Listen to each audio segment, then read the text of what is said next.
Discuss what was said during the speech and more of today's top stories. I'm Ernie Manous. And I'm Celestia Sherman. We'll also talk with Dr. Nikolas Guggenberger, an assistant professor of law at the University of Houston Law Center, who will share his thoughts on the potential takeover of Warner Brothers by Netflix. And I'm Frank Billingsley. Plus, cardiologist Dr. Khash Hematpour will tell us about how we can maintain a healthy heart during the holidays. And we want to hear from you, so give us a call or text at 713-440-8870 or email us at talk@hellohouston.org. Remember, you can also watch us live on YouTube. Just simply go to houstonpublicmedia.org. Hello Houston is made possible in part by founding sponsors John Bradshaw and Kathy Sanders, and by gifts from listeners like you.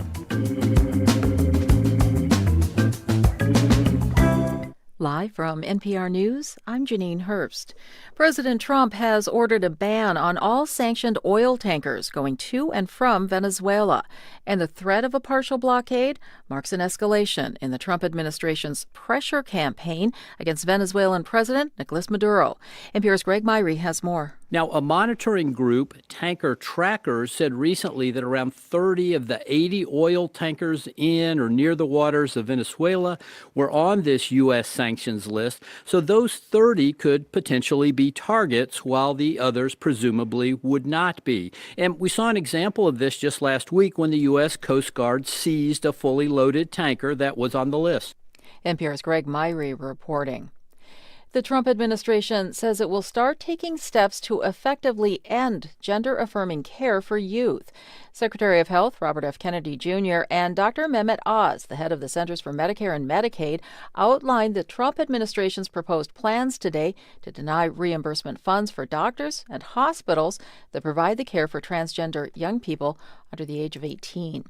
Meanwhile, the Department of Health and Human Services abruptly terminated 7 grants made to the American Academy of Pediatrics. NPR's Maria Godoy reports the group has been a frequent and vocal critic of Health Secretary Robert F. Kennedy Jr.'s changes to federal vaccine policy. The canceled grants involved initiatives in multiple areas of child health, including reducing sudden infant death, early identification of autism, and prevention of fetal alcohol spectrum disorders. In a statement to NPR, Mark Del Monte, the CEO of AAP, said, quote, "The sudden withdrawal of these funds will directly impact and potentially harm infants, children, youth, and their families in communities across the United States." He said the American Academy of Pediatrics is exploring all available options, including legal recourse, to address the grant terminations.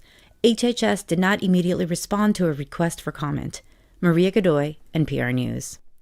The Labor Department says inflation in the U.S. cooled a bit last month. NPR's Scott Horsley has more. Consumer prices in November were up 2.7% from a year ago. That's a smaller annual increase than in September, when inflation was clocked at 3%. The inflation reading for October was incomplete because furloughed federal workers were not able to do their usual price checks during the 6-week government shutdown. Analysts warn that also may have distorted the November reading. While the cost of some food items like eggs has come down in the last year, overall prices continue to climb. Electricity and natural gas prices are up sharply from a year ago, adding to winter heating bills. Persistent inflation has been a drag on President Trump's approval rating. Scott Horsley, NPR News, Washington. And Wall Street is trading higher at this hour. You're listening to NPR News. Live from News 88.7 in Houston, I'm Tom Perumian. An update to the fatal Baytown High School stabbing. The identity of the 18-year-old man suspected of fatally stabbing the younger student in the neck during a classroom fight has been released. Harris County sheriffs identify Andre Matthews is in custody in connection with the murder at Sterling High. Matthews is currently being held in the Baytown Municipal Jail on a murder charge. The sheriff's office says Matthews will be transferred to the Harris County Jail, where he will later appear before a judge. No word on whether he'll be allowed bail. The average price of a gallon of regular gas in Houston is now around $2.43 a gallon. That's a steep dip from a year ago, and that should continue into the new year. News 88.7's Natalie Weber tells us more about why.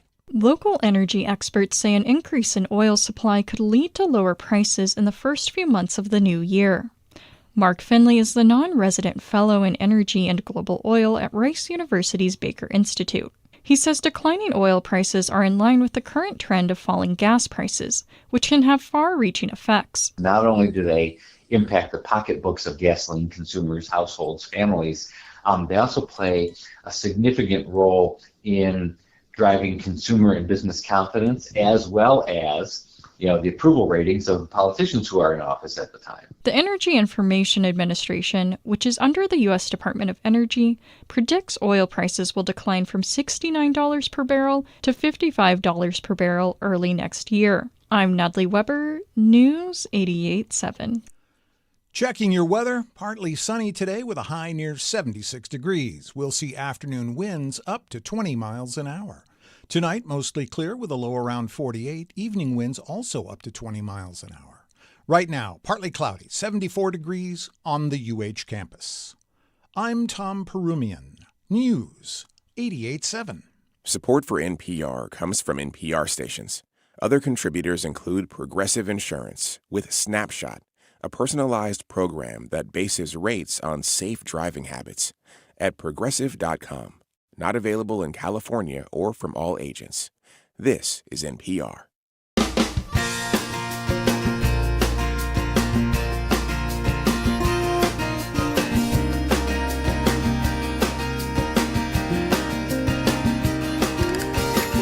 Live from the University of Houston, it's Hello Houston, an open forum on today's biggest stories affecting Houston and beyond. Call now, 713-440-8870, or let us know your thoughts on today's topics by emailing us at talk@hellohouston.org. Now here's your host for Hello Houston, Ernie Manous, Celeste Diaz-Sherman, and Frank Billingsley. I am just happy that Celeste is in her chair today. Why do you say that? Because I thought she was going to leave us. She had quite a day yesterday with NBC News, and you even got quite an exclusive visitation. It was fascinating. And it was really incredible, I thought, for our city to be on display. Explain what happened for folks who didn't listen yesterday. So NBC Nightly News was broadcasting live right here in Houston. It's a part of their Reporting for America project, and they were going around to different towns and reporting, and I just thought it was beautiful. Frank, you watched the broadcast, right? Well, and thank goodness the clouds lifted. Yes. So that it was, it was getting dark. Obviously, Yeah. It was 5:30 our time, and live. Yes. And it was, Channel 2 made a big deal of it. Yeah. So they kind of showed the pre-shots of him getting ready to broadcast from the park. Yeah. And it was right there. It was a gorgeous shot. Yeah, I was at the Now Family Pavilion at Buffalo Bayou Park, and it was very interesting to watch a network live newscast. Yeah, I don't want to bury the lead here. Outside. Frank watched it on TV. Where did you watch it, Celeste? I watched it right there. I watched you were an Tom invited Giannis. guest. I was a guest on the set. So you thought you were going to run away with the circus, didn't you? I definitely tried. No, I'm kidding. I'm kidding. She had her little I'm bag on joking. a stick ready to go with them. But. No, they were very, very kind. I interviewed Tom that morning for Hello Houston. And so we talked a little bit about what they have going on there. What was very interesting was, the lighting, the sun, they're outside, so the sun is going down. Right. So they were having to shift the light, within minutes, and just that level was my amazing. Experience, such as it is with those folks from New York City, they have unions, and they have a person for every single thing. Yes. Yes. Did you notice that? The makeup person, the brush person, it was the lighting person. Amazing. And everybody did their job. It was silent. Probably a cast of it was 20, wasn't it? It was probably about 12. About people? 12 people for there. One broadcast. For one broadcast. And when we do it out live locally, sometimes it's just you and the iPhone. And your cell phone, yeah. That's right. But a big kudos to them for being in Houston. Big kudos to Houston. Yeah. And a big kudos to Celeste. Yeah, it wasn't like there were 30 people watching this. No. How many people were there watching? I would say there was just me and one other person. Yeah, very exclusive. But it's nice. We're lucky to have you back with us. He can only talk to NBC or us. Yep. So good for you to get that interview with him. Absolutely. I think that's important. And I think it's, our community we want to know what's going on in Houston, and our city was on display at a very high national level, and it looked beautiful. So I was very proud to be a Houstonian and also be able to represent Houston Public Media as a journalist. Well, talking about our city being on display, I'm looking at the is it Sky Cam, is that what we can call it? Our downtown live cam. City looks beautiful. I thought it was going to look all cloudy and No, it looks great. The fog this morning? Yeah. I don't know if you saw it, but I'm not up at that time. Well, I was, and it was thick as thieves. But I tell you, it did get it lifted by 7:30, so it was. But overnight, it was really thick. Yeah. And now we actually have a front coming through, which is going to cool us down tonight into the upper 40s. And then that's it, Ernie. That's my last cool. That's it. As we go into the weekend, and next week is right there, 80 degrees on Christmas Day. Christmas Eve. You're doing this just to make me cry on the show, aren't you? So no Christmas sweaters, but I got to say, Frank, I love your top. If you're watching on YouTube. My top? His top. I was going to mock that too. I feel like a girl. I'm sorry, not your top. I would say that to my husband.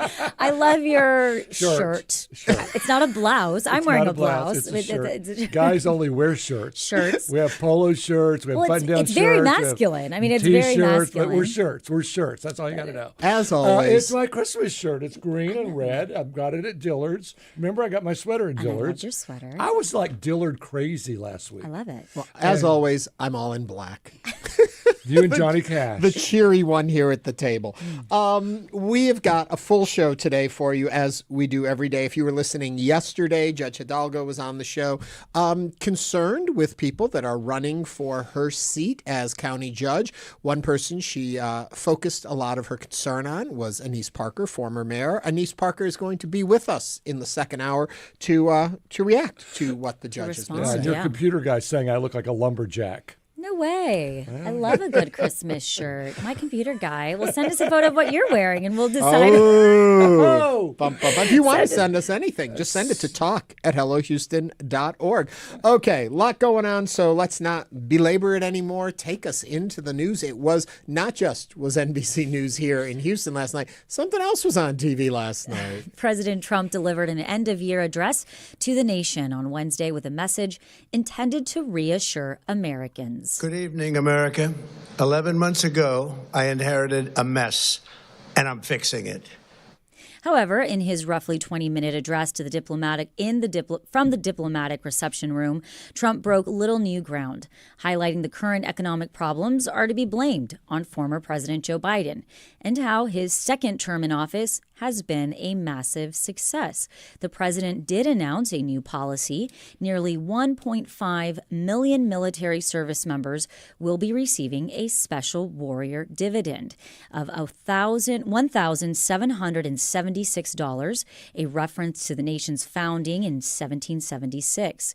President Trump said the money will arrive before Christmas and that the checks are already on the way. What are your thoughts on the president's speech last night? Do you believe affordability is Biden's fault or his? Now is the time to join us on Hello Houston, 713-440-8870. Where does one begin? I will say this one thing, though. The clip we played sounds much calmer than the rest of the address, which seemed very hyped up and almost as though he was yelling at us for 20 minutes. He was very intense the entire time what was going on. Yes, it was very monothemistic, wasn't it? Yes. It's just all about I was so relieved that we weren't going to war with Venezuela. There was no mention of Venezuela. I thought that might be it, that he might be defending the Hegseth Zero mention and of it. the boats being blown up and the threats to Venezuela. But he didn't go there at all. It was all about the economy. They fact-checked him in the New York Times, and of course, as you would expect, it was very over-exaggerated. Inflation, for instance, was 3% in January. That's what he inherited. The same thing. It's maybe a little lower now, like 2.7. Yeah. But now under Biden, I think a year ago, last summer of 2024, it did reach 9%, and it was up, but it came back down. Mm-hmm. So that's a big the Biden did this, the Biden. He's got to that's like blaming your ex-wife or your ex-husband 20 years later. At some point, you have to get over that. Right. And I think we're looking at two situations at play here. We understand that Americans are worried about the economy. And so what did the president do? Well, he addressed the economy, but pretty much blamed it on Biden the entire time. The entire time. And I don't think that settles well. Well, no, I don't think so either. And the other part of it is the second situation that we're looking at is that Republicans are about to face a very tough midterm elections in 2026. Yep. So when we look at his address, he flat out blamed Biden for all of pretty much all the economic and policy issues that we're looking at. And then when we actually look at the policy, saying, okay, we understand the situation. We're going to take it at face value. The situation you inherited. Well, now what is the policy in place that you as president are going to enact? And it was very, very few policy initiatives. What we're seeing now is the effect of the tariffs. Right. It's always easier to blame others than to give a solution. Yeah. And I think that's what I think a lot of Republicans were expecting and maybe looking at. Okay, well, we know across the board Americans are worried about economy. Okay. And now what are you going to do about it? Yeah. Well, the speech played to his base. Clearly, they loved it, and they will love it. But you know what? He doesn't have to sell his base. He has to sell I think the speech was America. supposed to speak to middle America and say, you may have heard things are bad, but look at how good everything is. The only problem is every time people go to the grocery store, every time they pull out that credit card or that cash, they're seeing higher amounts they have to give over. And people vote with their wallet. Yeah. And we've had an economist on our show last April who said, we're going to find out in 6 months what these tariffs do or don't do. Is it good for the economy or bad for the economy? And here we are. And it looks like to me the tariffs are bad for the economy. We had a couple comments come in from our YouTube. One says, oh my God, the address, 18 minutes of my life I will never get back. Oh, stop. Another YouTuber said Trump sounded like an all-cap email. That's what I was trying to get. It was like, and it's funny, I was watching it on CBS because I was watching my Survivor finale last night. And they went to a commercial before they went to it. And the commercial was for Red Bull. And then the president started, and a friend of mine turned to me and was like, oh, my God, the address was sponsored by Red Bull. And you can tell. That's the feeling it has. He sounded like my father during an Arkansas game, let me tell you. But, others might look at that as a strategy, saying the president is passionate about the economy. The president is passionate about what's happening in America, he himself is seeing what's happening in this country. So there's also, people are going to look at it and watch it and say what essentially they see what they want to see. Well, and also there's been so many stories out lately in the news about how he's ailing and how he's so sick and how, he had a stroke, he's going to die. All these stories. Alzheimer's is gone.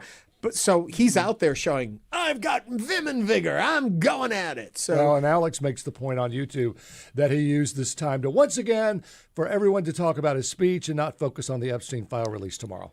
Or supposed to be released tomorrow. Tomorrow it is a law in the land that they must be released by tomorrow.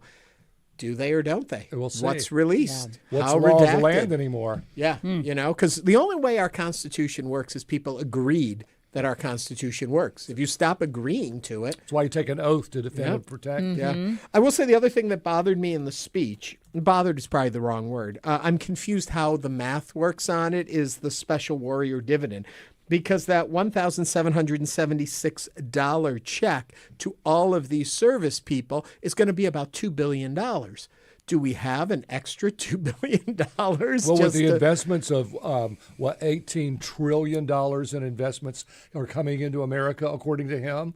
According to his own press release, it's more like $9 trillion. But I can't tell you how many people, people renege on those promises. They say what they need to say to get President Trump to like them. Well, Congress controls the purse strings. So I don't know how Trump can simply say he's going to start sending out checks without there being he controls Congress, Ernie. Right. That's how. Well, I don't know if it's even tucked into the one big, beautiful bill. It may be there in a piece, but it's just kind of crazy. And again, 713-440-8870. We are discussing the president's address last night.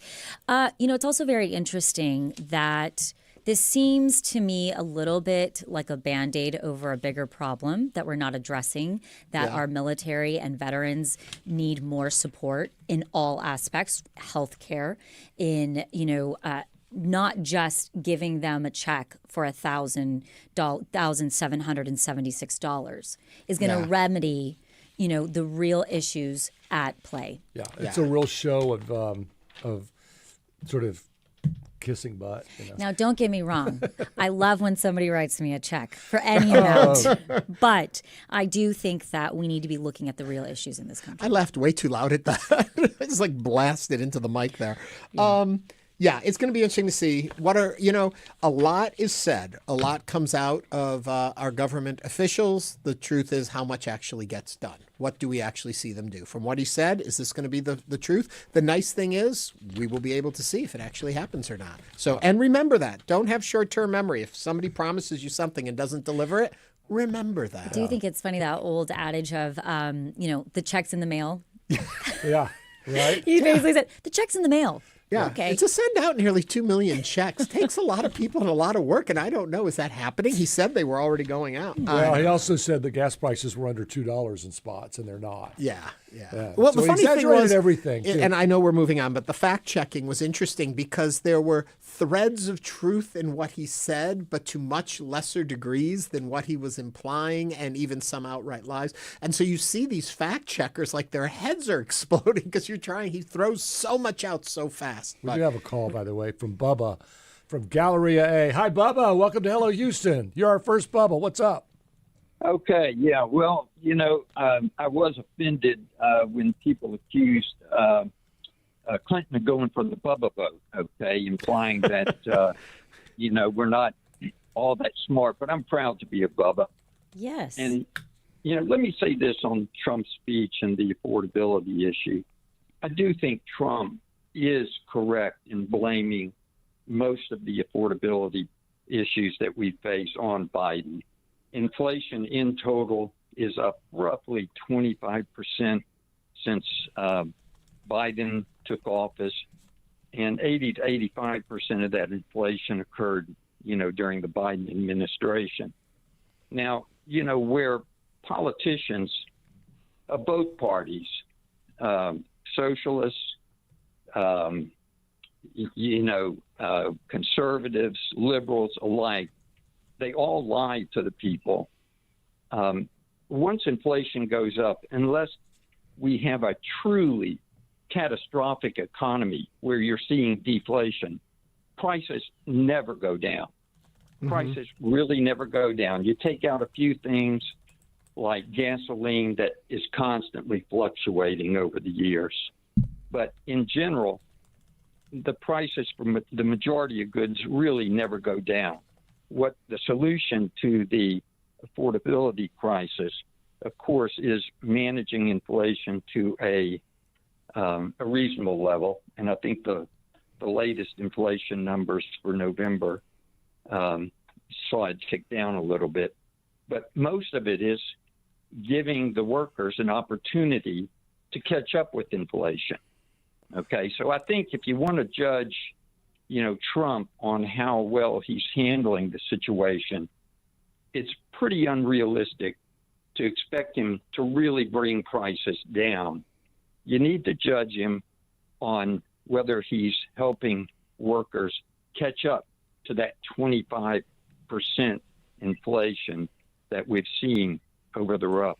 It is interesting, and I appreciate your call, Bubba, here, that we often look at the economy from the moment a president takes office. And I've heard things to say, for a year after a new administration comes in, it's really being impacted by the previous administration. But then you have to go back and also say then in Trump's first tour of duty, his first term in office, then the positive successes he had in his first year were those really for the president before him.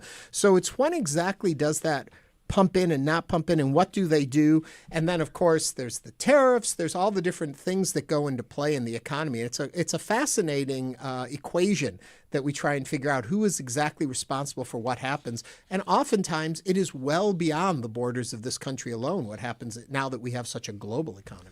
Yeah, and I think you hit it on the head with the tariffs. I think that's what's really sending some of these prices, at least at the grocery, over the top. I mean, I know coffee's at $15 when I used to pay $8 for a tub of coffee, And yeah, I'll just leave it. And I'll just end it with this. My nephew's called Bubba. I love Bubba. I just was saying it's the first Bubba we've had. No disparagement. Yes, absolutely, Bubba. Thank you for joining us on Hello Houston. And we, coming up, are going to be talking with Dr. Nikolas Guggenberger, an assistant professor of law at the University of Houston Law Center, about the potential takeover of Warner Brothers by Netflix. This is News 88.7. Stay with us.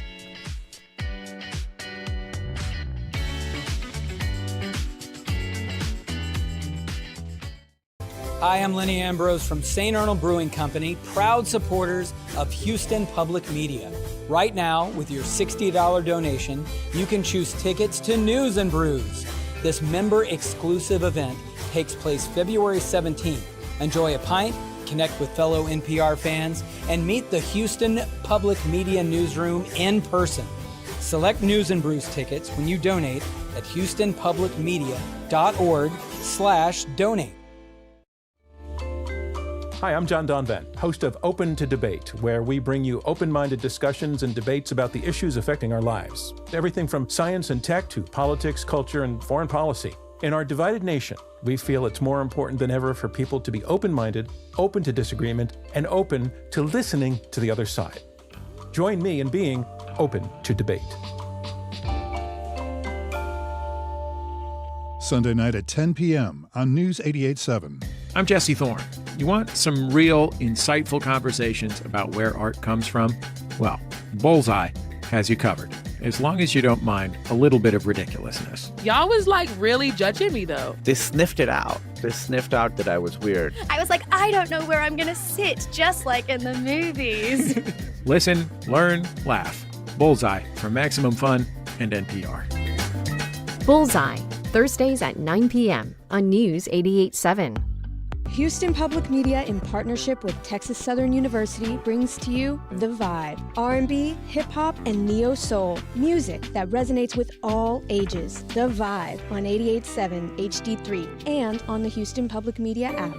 Support for Houston Public Media comes from listeners like you and from Texas Mutual Insurance Company, a workers' compensation provider committed to helping Texas communities and emphasizing safety. More at texasmutual.com/TexansGetIt. And now back to Hello Houston. Join the conversation. Call now, 713-440-8870, or email us at talk@hellohouston.org. And now here's Ernie Manous, Celestia Sherman, and Frank Billingsley. On Wednesday, Warner Brothers Discovery recommended to its shareholders that it reject the buyout offer from Paramount Skydance in favor of an initial bid from Netflix. In a letter to shareholders, it cited significant risk and cost in large part because it relies heavily on borrowed money. Earlier this month, Warner agreed to a cash and stock offer from Netflix valued at $72 billion.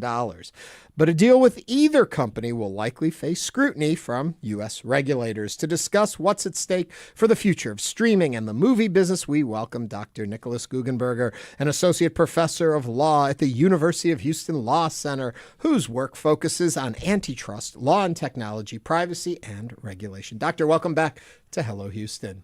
Thanks for having me, and hello, Houston. If folks want to join the conversation, give us a call or text 713-440-8870. I guess the first question most people would have is, why is this important to me? Why should I care about this? It seems like big players playing with big money. At the end of the day, I can still get my Emily in Paris or whatever show I watch. And it's going to cost you $10 instead of $5. That's the problem. But go ahead. Well, that is the problem indeed. So one of the concerns with those big mergers is that after the merger, a company emerges that is much larger than it previously was, and therefore is able to push prices that are higher. And so your comment about $5 becoming $10 is a realistic outcome, but there's more. When companies merge, when they reduce competition, there's always a concern about reduction in innovation, and that's what probably in the long term is the biggest drag. We might just see less innovation. Beyond that, we see other things. We might see lower wages for people contributing, for creating content. That's writers, that's actors at the end of the day. But maybe one thing that tends to get forgotten in these antitrust cases is that there's really more at stake, and there's something at stake that's at the core of democracy. That's pluralism. We're not talking about a company that produces widgets or cars. We're talking about companies that shape public opinion, that are at the core of public debate, cultural debate. And a merger like this means that we're reducing the number of voices that contribute to that. And if one wants to see what happens, well, look at social media. We have basically two big players that dictate public discourse in the United States. Yeah, those indie films you love so much, they may say we're not going to do those anymore. Right, and I think what's interesting to me about this when I look at this from a very simplistic view is that they're competitors in some ways, but they're also business partners in others. And so to me, when you're crossing those type of lines, there has to be some type, where does the ethics of it all fall? Absolutely. That's a good point. So you have two concerns here, basically. You have a horizontal concern that speaks to, well, two platforms that stream content merging. And that's a classic antitrust concern. It's just we have several players, and after that merger, if it were to go through, we would have less players, right? And then on top of that, you have a vertical concern, and that's what you mean with business partners. What you do is you create a super platform on which basically everybody depends. And if you want a view into that potential future, well, look at Amazon. There's one big platform to which basically everybody has to go if they want to sell anything online. It used to be just books. It used to be just books, yes. That's right. And then eBay came around, and eBay basically doesn't play a role anymore, right? And then it became more or less just Amazon. Yeah. They bought Zapatos, which was all shoes. I remember those days. That's right. Can you explain to me, because when this first started happening, we heard that Netflix had made an offer for most of what Warner Brothers had to sell. And everyone was like, okay, it's been accepted. But then all of a sudden Paramount comes in and it's like, no, now we're going to do this. Wasn't the earlier deal already set? And at what point, where were we? How did all of a sudden Paramount get in this? And then Paramount wanted all of it and was going to give more money for it. Well, you still need the approval, right? So far, the only parties that have spoken, the only stakeholders that have spoken is the board of the company of Warner Brothers. And they have expressed a clear preference for this offer by Netflix, supported by Standard General, that hedge fund that promised to buy out some cable parts of the company. But the company as such has not spoken. And as far as I know, that's supposed to happen sometime in January or so. And until then, we will, of course, see a lively debate. And it will matter a lot what the agencies communicate during that time, what the FTC says, what the Trump administration and DOJ say, depending on the statements that they come forward with during that time. The companies might well, still walk away from that deal if the administration makes enough noise and tells them that actually no, that's not going to go through as you plan it. That can absolutely derail a deal like that. So if I read the offer correctly, Netflix is saying we'll give you $27 a share. Paramount comes in with a hostile takeover, $30 a share. And so as the shareholder, do I want to sell my shares for $27 as opposed to $30?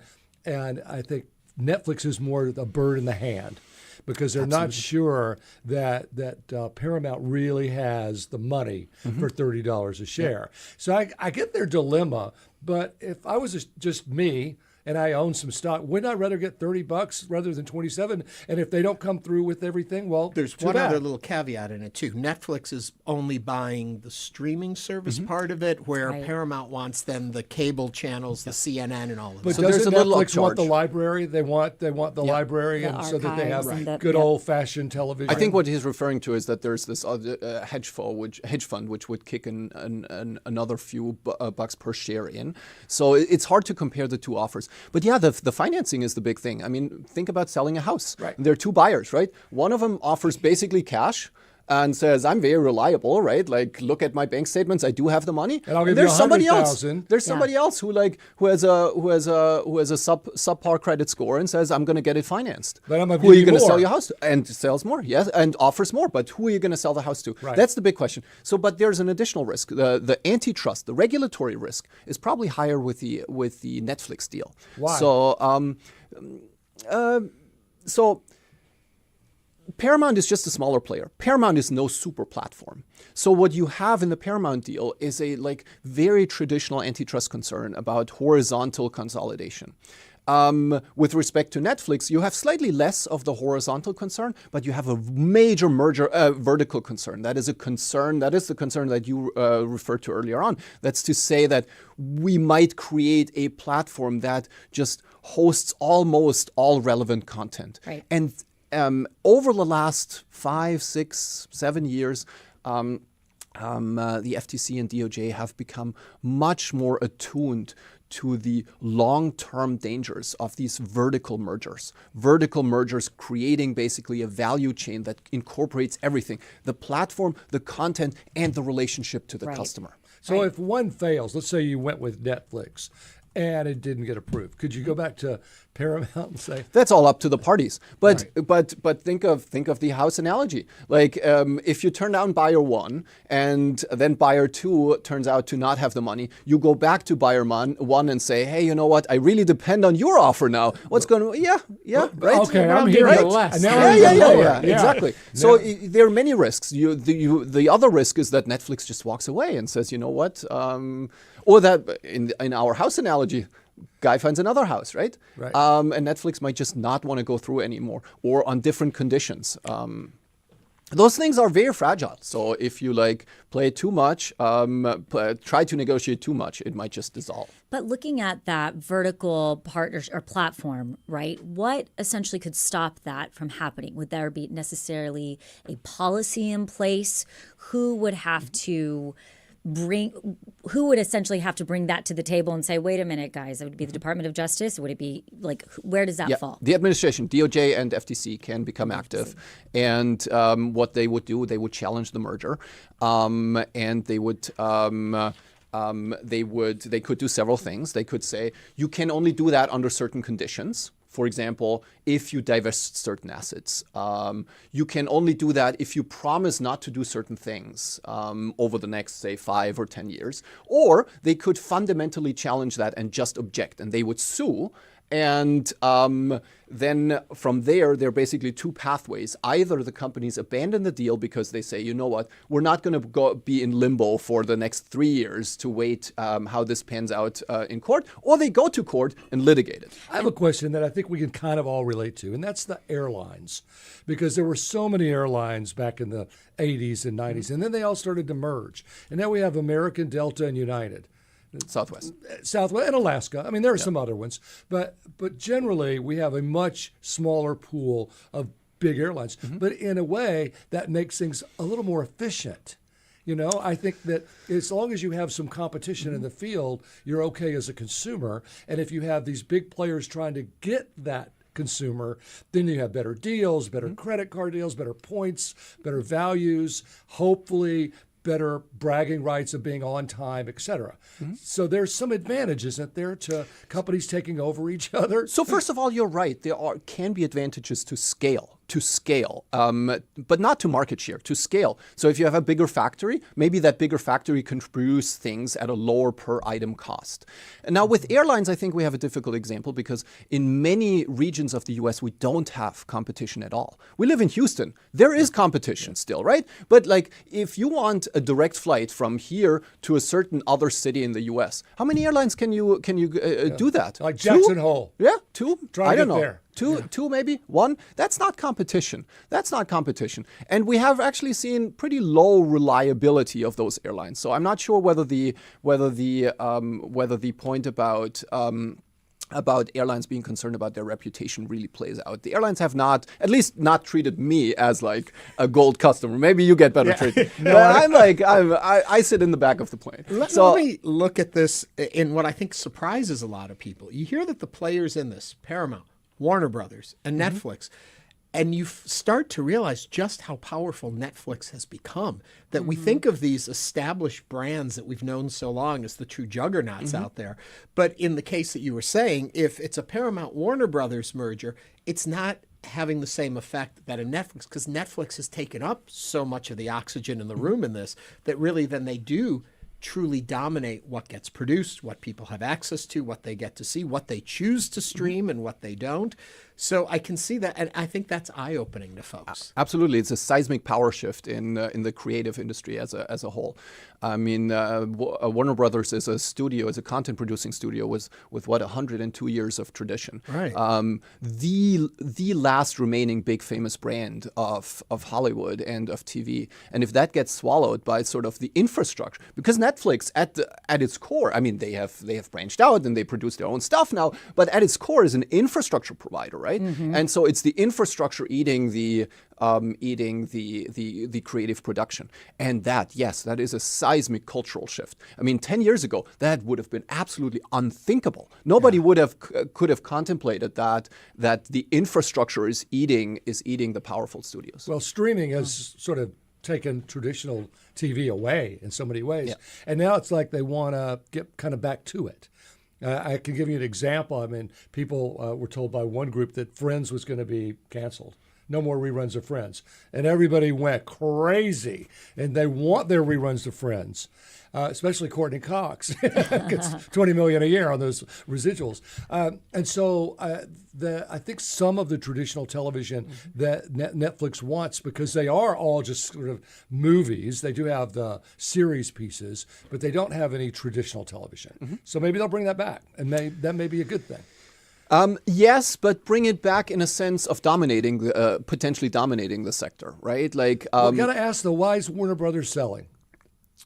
Because they're getting an attractive cash offer, right? It's just all about money? Money, yeah. And it's basically a democracy in some ways, because the shareholders have to vote on which offer to take. Yes. So there are voices at play here that are looking at these offers and making a decision. It's not just corporate offices saying we're taking this one or that one. And that's the unsuredness as we move forward. But are they seeing their profits lower? I mean, there's got to be something that says, hey, if we can find a buyer, we need to sell.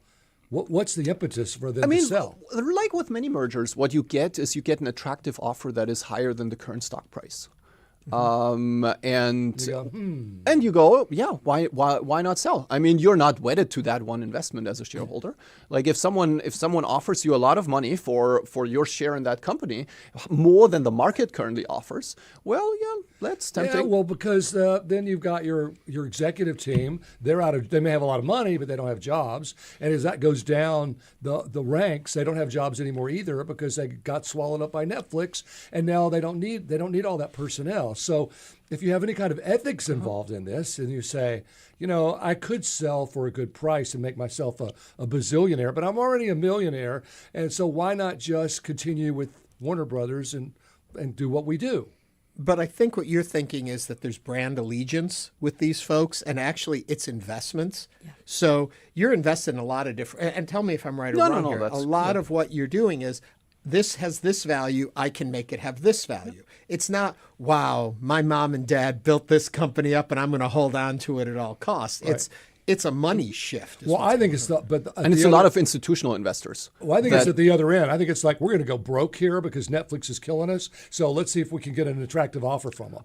I mean, I couldn't make any predictions about the business of of Warner Brothers in 3 years from now. So that may well be plausible. I'm just saying it's not the only thing. It might just be a price that's higher than the current market price. Yeah. You're listening to Hello Houston. We are speaking with Dr. Nikolas Guggenberger, an assistant professor of law at the University of Houston, about the potential takeover of Warner Brothers by Netflix. And we do have a call from John from Bel Air. John, welcome to Hello Houston. What is your question or comment for Dr. Guggenberger? Well, I seem to remember AOL trying to take over Warner Brothers, and how did that work out?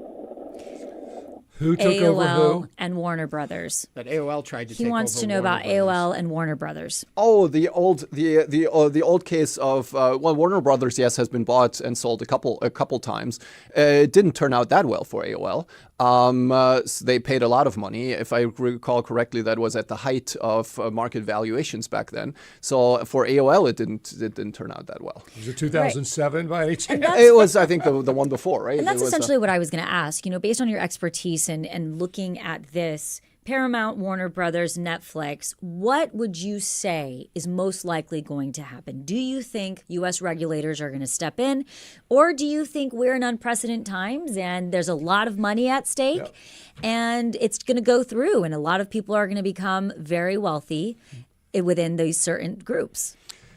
Predictions are inherently hard, right? And I'm going to be very likely wrong if I make one, but let's do it. So here's what I would definitely hope. I would definitely hope that and believe that FTC and or DOJ are going to make some challenge. Now, whether that challenge is a fundamental challenge, that is to say, we just want that blocked, or is at least a challenge that says, you need to divest certain things.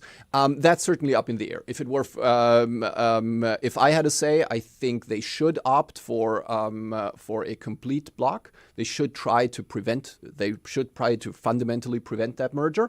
Second best option, they should try to. They should try a combination of behavioral remedies. That is to say, over a certain period of time, you're not allowed to do certain things. For example, not keep your content exclusive, but still license it to other streaming services, smaller streaming services. And they should be forced to divest. But this is really only the second best option. So I keep my fingers crossed that this is happening, that this will indeed happen. And I assign a significant probability to a challenge. Dr. Nikolas Guggenberger, an assistant professor of law at the University of Houston Law Center. Dr. Guggenberger, thanks. It's always great to have you right here in the Hello Houston really is. studios. And I fly Southwest a lot, just FYI. Well, thank you for having me. It was a pleasure. Absolutely. Coming up, we're going to discuss heart health during the holidays. Stay with us as Hello Houston continues.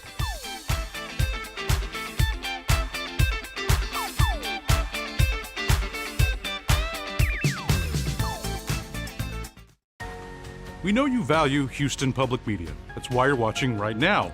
So take the next step and become a new member of the station you rely on. Every gift makes a difference. And what matters most right now is supporting the station that brings you the news and information you rely on. It only takes a minute to make a big difference.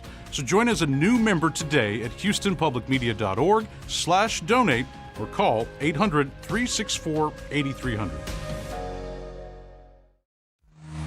Did you know your gift to Houston Public Media could go twice or even 3 times as far through your employer's matching gift program? Many companies will match the charitable donations of their employees, and some even match gifts from retirees. That means your support for trusted news and programs could have double the impact for our community. Find out if your company participates at houstonpublicmedia.org/match. Holidays and baking go hand in hand. Join us for a collection of favorite wintry stories for the holiday season with Earth Eats. We drop in on a cookie baking workshop with kids at a food pantry. We enjoy a hot cup of coffee on a chilly bike ride. And we toast up a batch of maple granola for holiday gift giving. All that plus chestnuts roasting on an open fire on the Earth Eats Holiday Special. You can hear it this Sunday night at 9 o'clock.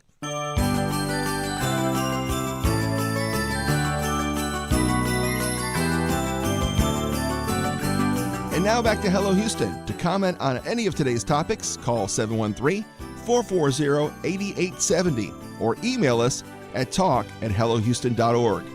Now back to Ernie Manous, Celeste Diaz-Sherman, and Frank Billingsley. Well, heart health is important to maintain throughout the year. But Ernie, did you know that heart attacks tend to rise during the holidays?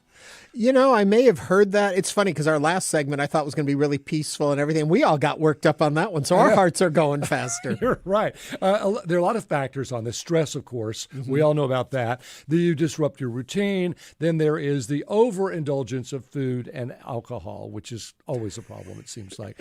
So to help us keep our hearts healthy during the holidays, we're joined now by Dr. Khash Hematpour, a cardiologist with Memorial Hermann and UT Health Houston. Dr. Hematpour, welcome to Hello Houston. If you'd like to join the conversation, 713-440-8870. I just know you're going to say sugar. Just stop the sugar. Hello. Thanks for having me. Glad to be here. So yes, go ahead. I was going to say, is it the stress or is it the food?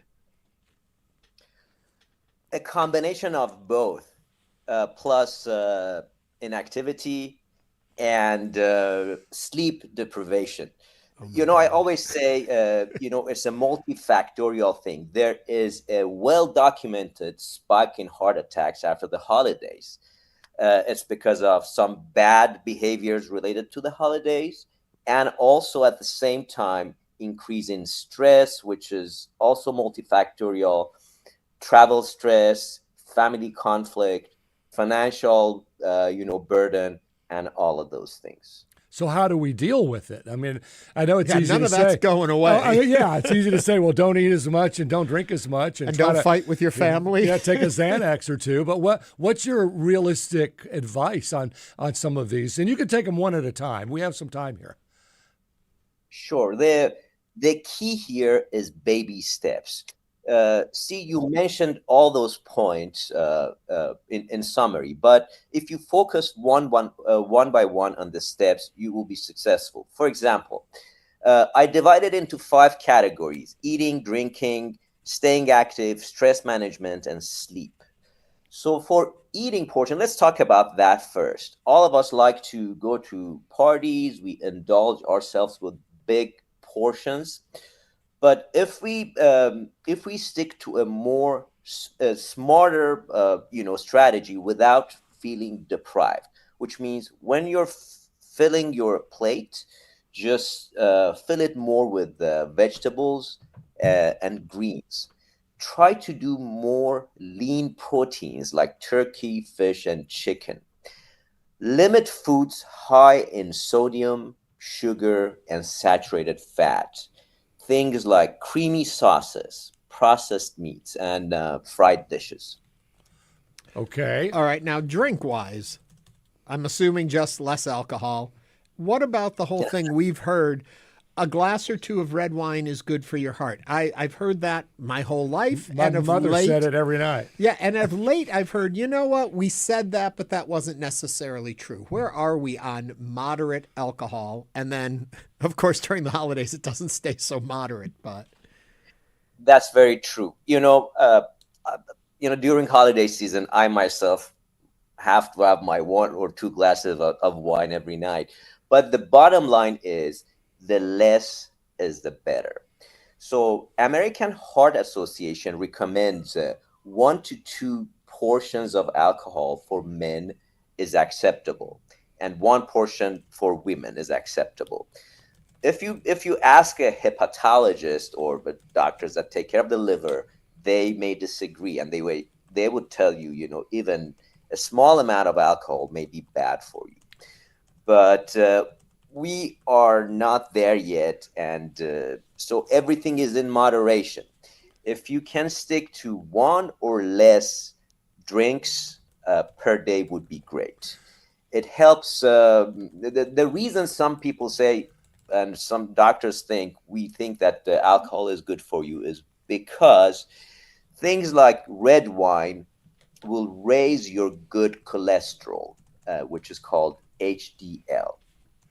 Well, let me ask you this real quick, because you delineated men and women. Should it be more about weight?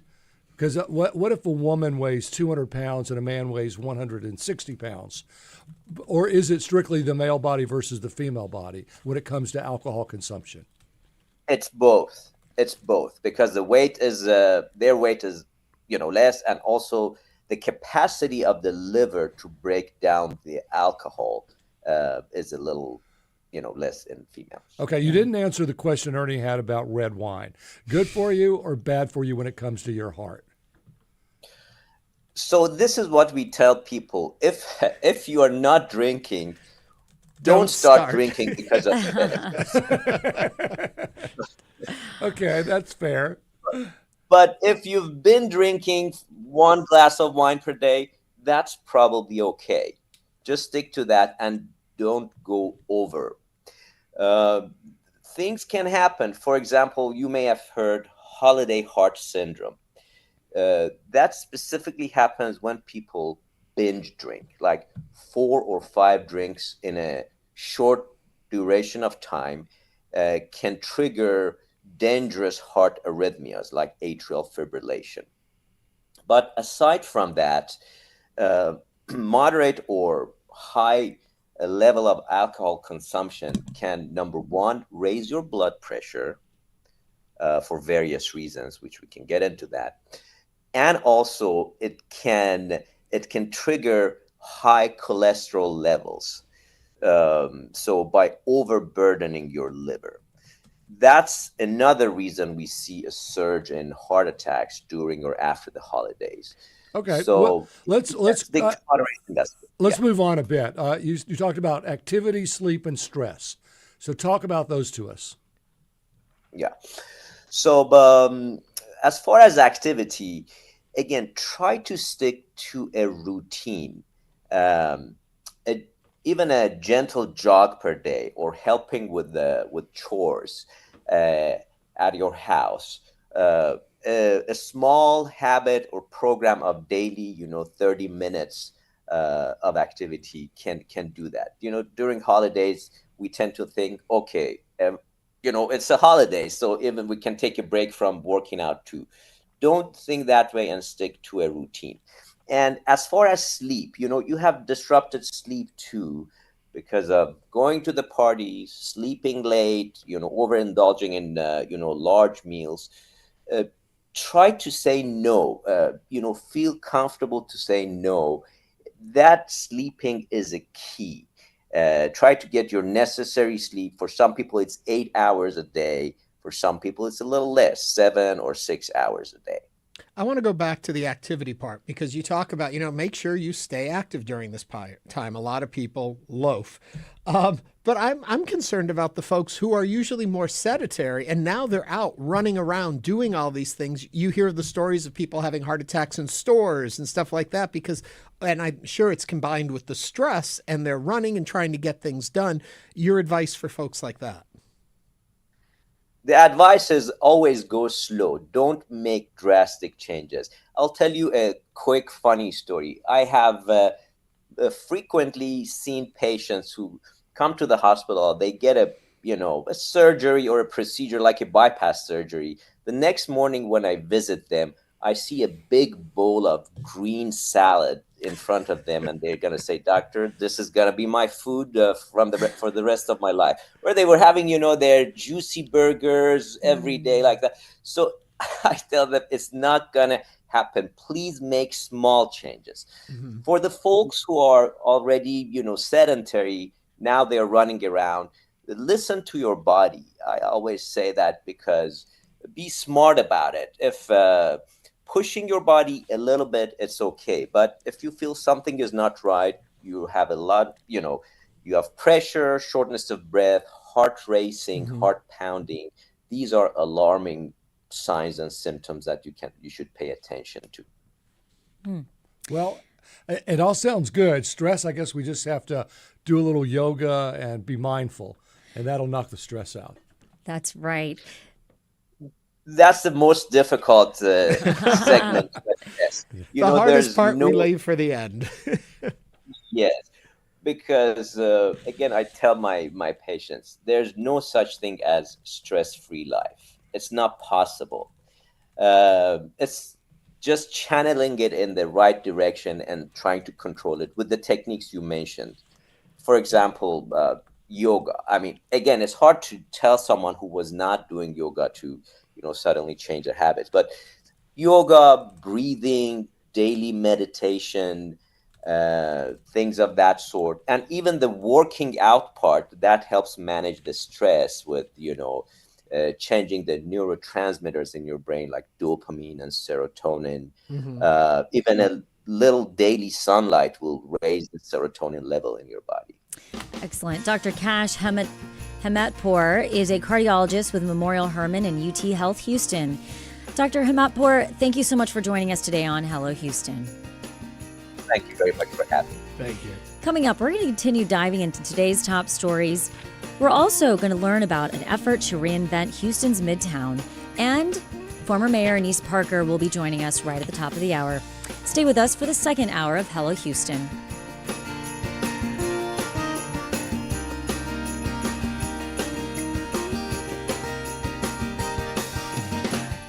Stay tuned. There's more Hello Houston on the way with Ernie Manous, Celeste Diaz-Sherman, and Frank Billingsley. For the latest in local news, subscribe to the Hello Houston daily newsletter at houstonpublicmedia.org. Hello Houston is a production of Houston Public Media. The opinions expressed by the guests of this program are solely their own and do not represent the views of management, staff, or underwriters of Houston Public Media. This is News 88.7. Here and Now brings you the latest news from around the country. I have a life brimming with people who've made different choices, and I've never tried in my personal life to impose my choices on them. Seems to me that people are being responsible, and yet it keeps spreading. I've been door knocking and making phone calls and working in offices. I'm willing to do anything for this man. Hear the latest news as it develops on the next Here and Now from NPR News. Here and Now, every Monday through Thursday, 1 p.m. on News 88.7. Support comes from Houston Symphony, presenting Elf in Concert at Jones Hall, featuring the full movie accompanied by live orchestra performing the score, December 19th through 21st. Information at houstonsymphony.org. It is 74 degrees. This is your NPR station, KUHF Houston, News 88.7, a service of the University of Houston. It's 12 o'clock.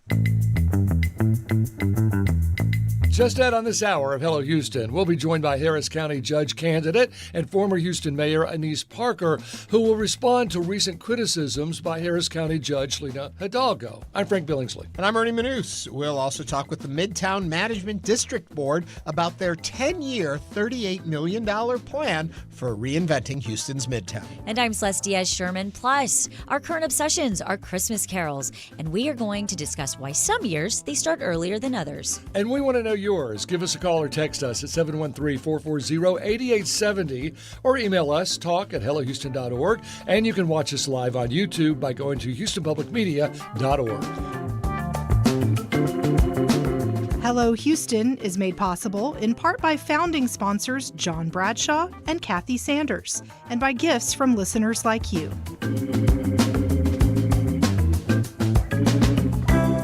Live from NPR News, I'm Janine Herbst.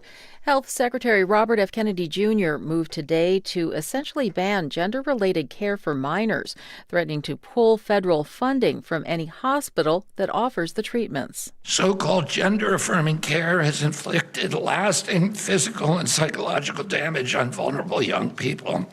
This is not medicine, it is malpractice.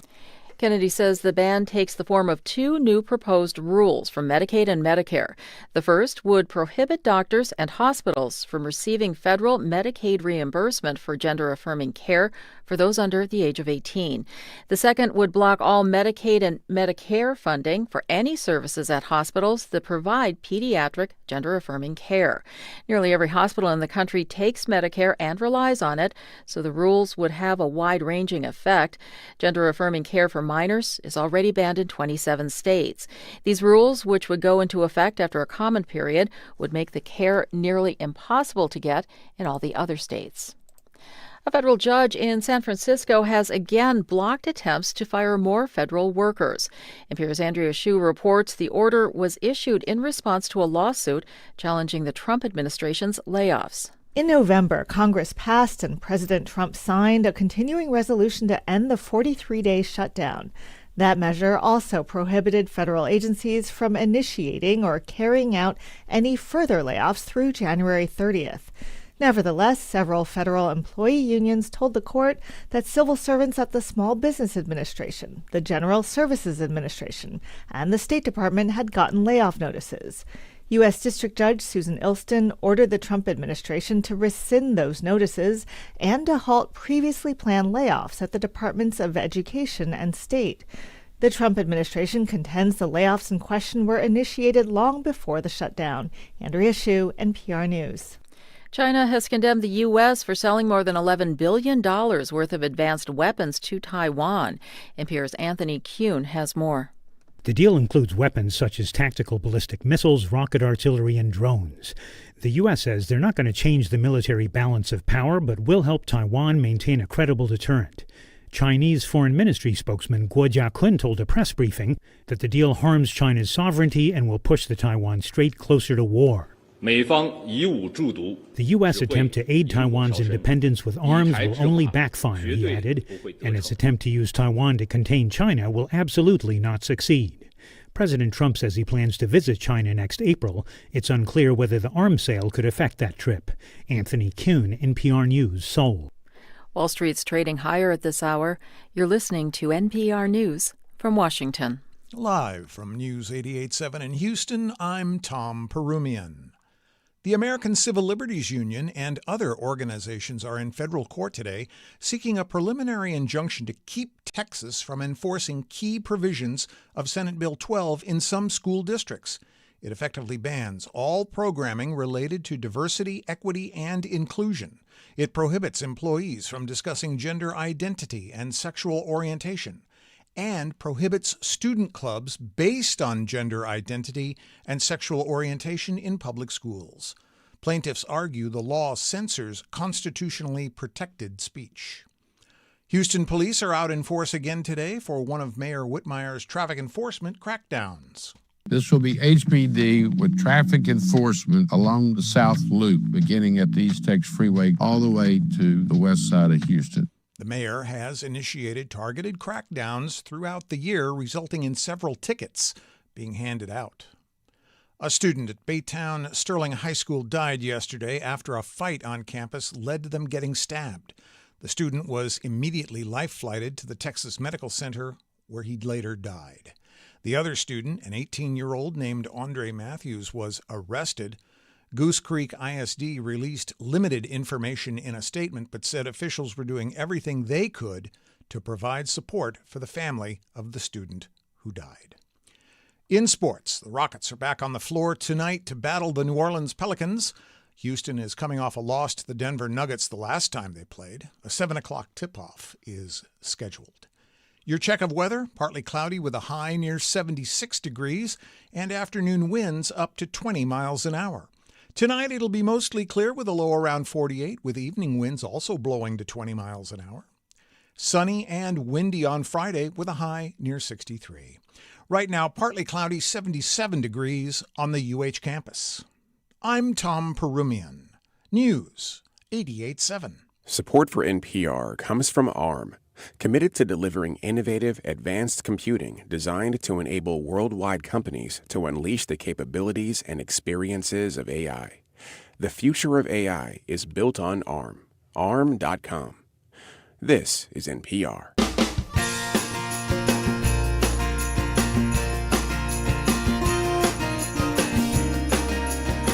Live from Houston Public Media and News 88.7, it's Hello Houston, an open forum on today's biggest stories affecting Houston and beyond.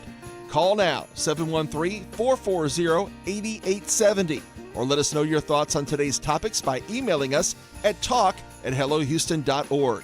And now here's your host for Hello Houston, Ernie Manous, Celestia Sherman, and Frank Billingsley. Welcome back to the second hour of Hello Houston. Okay, have you given the date? Today is People December. need to know these. December 18th. So we're Christmas right there. Christmas is just around the corner. Can touch it. Oh, If I could I'm just still not done. I was gonna say, if I can get through my 278 little things on my list, I'd be so close. Have you done all your shopping? All my shopping is done. Nice. You? I got a few things. Okay, me too. Yeah. It's always, I'm telling you, moms are good at Christmas. We try. We try. Well, we had the heart doctor on saying, don't stress out about it. Right. You know, eat healthy, get your rest, and take it as need be, but get your stuff done. You can do it. Yeah, sit down and have a drink, but only one. Speaking about taking things as they come to you, we're going to be talking about this a little later in the hour. It's a 10-year plan for Midtown to reinvent itself. It's a $38 million plan. I wonder what Midtown will look like. We're going to find out in just a little bit. Yeah, well, let's hope for the best because they've had a go of it. I've heard about Midtown for 20 years and how it's up and coming.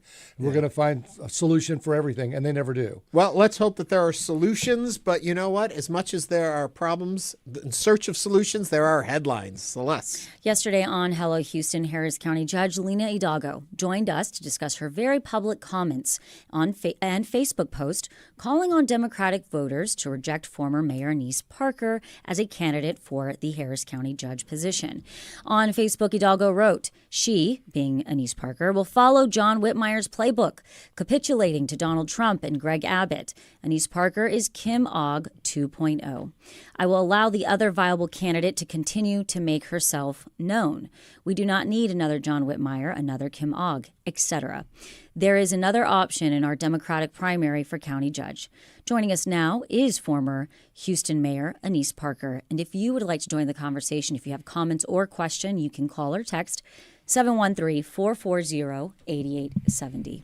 Well, welcome to Hello Houston, Mayor. Glad to be here, and I'm all ready for Christmas. I'm just saying. Like I said, moms do it. Moms do it best. And I'm about to be a grandmother for the 7th time next week. Wow. Congratulations. So I had to get ready early. Well, is your grandbaby maybe going to be born on Christmas Day? 23rd. You know, they schedule them these days. Yeah, so. okay. Oh. Mayor Parker, yesterday Judge Hidalgo was very clear right here on Hello Houston and said she is trying to be as transparent as possible to the Democratic voters about your political history. Do you represent core Democratic values? I have been a Democrat my entire adult life. I have been I'm a former Democratic precinct chair and precinct judge in 34. I've attended 3 national conventions and multiple state conventions. I have never voted in anything but a Democratic primary, and I have consistently supported the Democratic ticket, and I'm a sustaining member of the Harris County Democratic Party with my dollars. So I do want to correct something that she said. I have actually 2 opponents on the Democratic ticket, so she's wrong there too. So she said that you were open about voting for Ed Emmett, a Republican. Yes, I have. So when you say you're Democratic, you did vote for a party. Republican. And I support the activities of the party. And actually, I've been a national speaker. I've spoken to the California Democratic Party in convention. I've spoken to multiple state parties. I support democratic values in the Democratic Party. That doesn't mean that the Democratic candidate is always the best candidate in a race. And the particular reason that I think Judge Hidalgo, she has a right to be angry with me. I jumped out in June. I was the first candidate to announce in either party for county judge. She hadn't made up her mind. I didn't care. I want this position. I know I can do this position. I believe I'm the best person for this position, so I jumped out. I understand. I never liked it when somebody ran against me. Might have hurt my feelings. Didn't usually talk about it, but I understand. It's okay. Your reaction when you first saw the Facebook post, first of all, did you know it was coming? And then when you saw it, what was your initial reaction to it? There was a lot there. I actually, frankly, didn't pay much attention to it. She's not one of my opponents, and there are a lot of things. There's nothing in there that was new.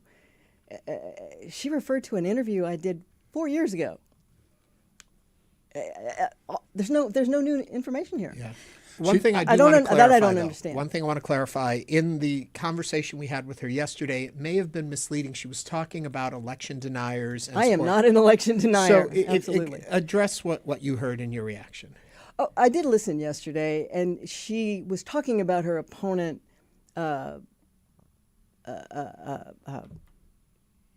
Miller. Alex, excuse me, went blank. Alex DeMorel, Miller being an election denier. But the way she said it, it sounded like I was an election denier or I was supporting Alex Miller, neither of which was the case. So Joe Biden won fair and square in 2020. There was no, I'm going to step back up. There is always possibility of small-scale mistakes and fraud. But when you consider the fact that the Republican Party has spent the last 10 years trying to find massive fraud, it just doesn't exist. It doesn't exist. And yes, Joe Biden won fair and square, and frankly, I think Donald Trump, to my chagrin, won fair and square. So no. I spent this last election day in Wisconsin working for Tammy Baldwin, one of the most liberal Democrats in the United States Senate. Tammy Baldwin carried Wisconsin, and so did Donald Trump. I'm still scratching my head, but I'm just glad that my candidate carried Wisconsin. So to you, what is the line between capitulating and bipartisanship?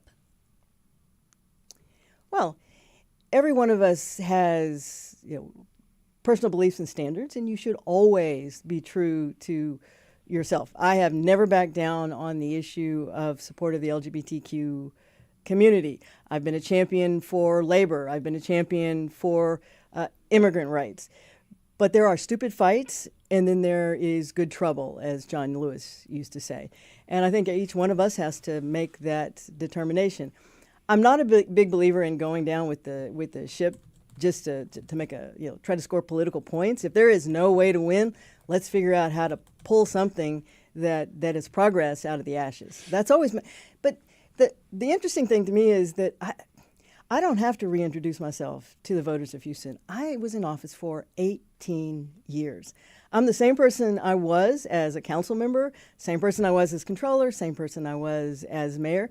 If you liked the work I did then, you're going to like the work I do as county judge. My passion has always been local government, and there is no one who could have run for this position that is as experienced in local government and has the skill set that I have. There's no one, I mean, whether they're in the race with me now or not, there's no one comparable.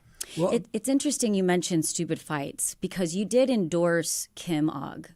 And during that time, Kim Ogg later on went after Hidalgo's chief of staff. And those charges were dismissed. So talk to me about that.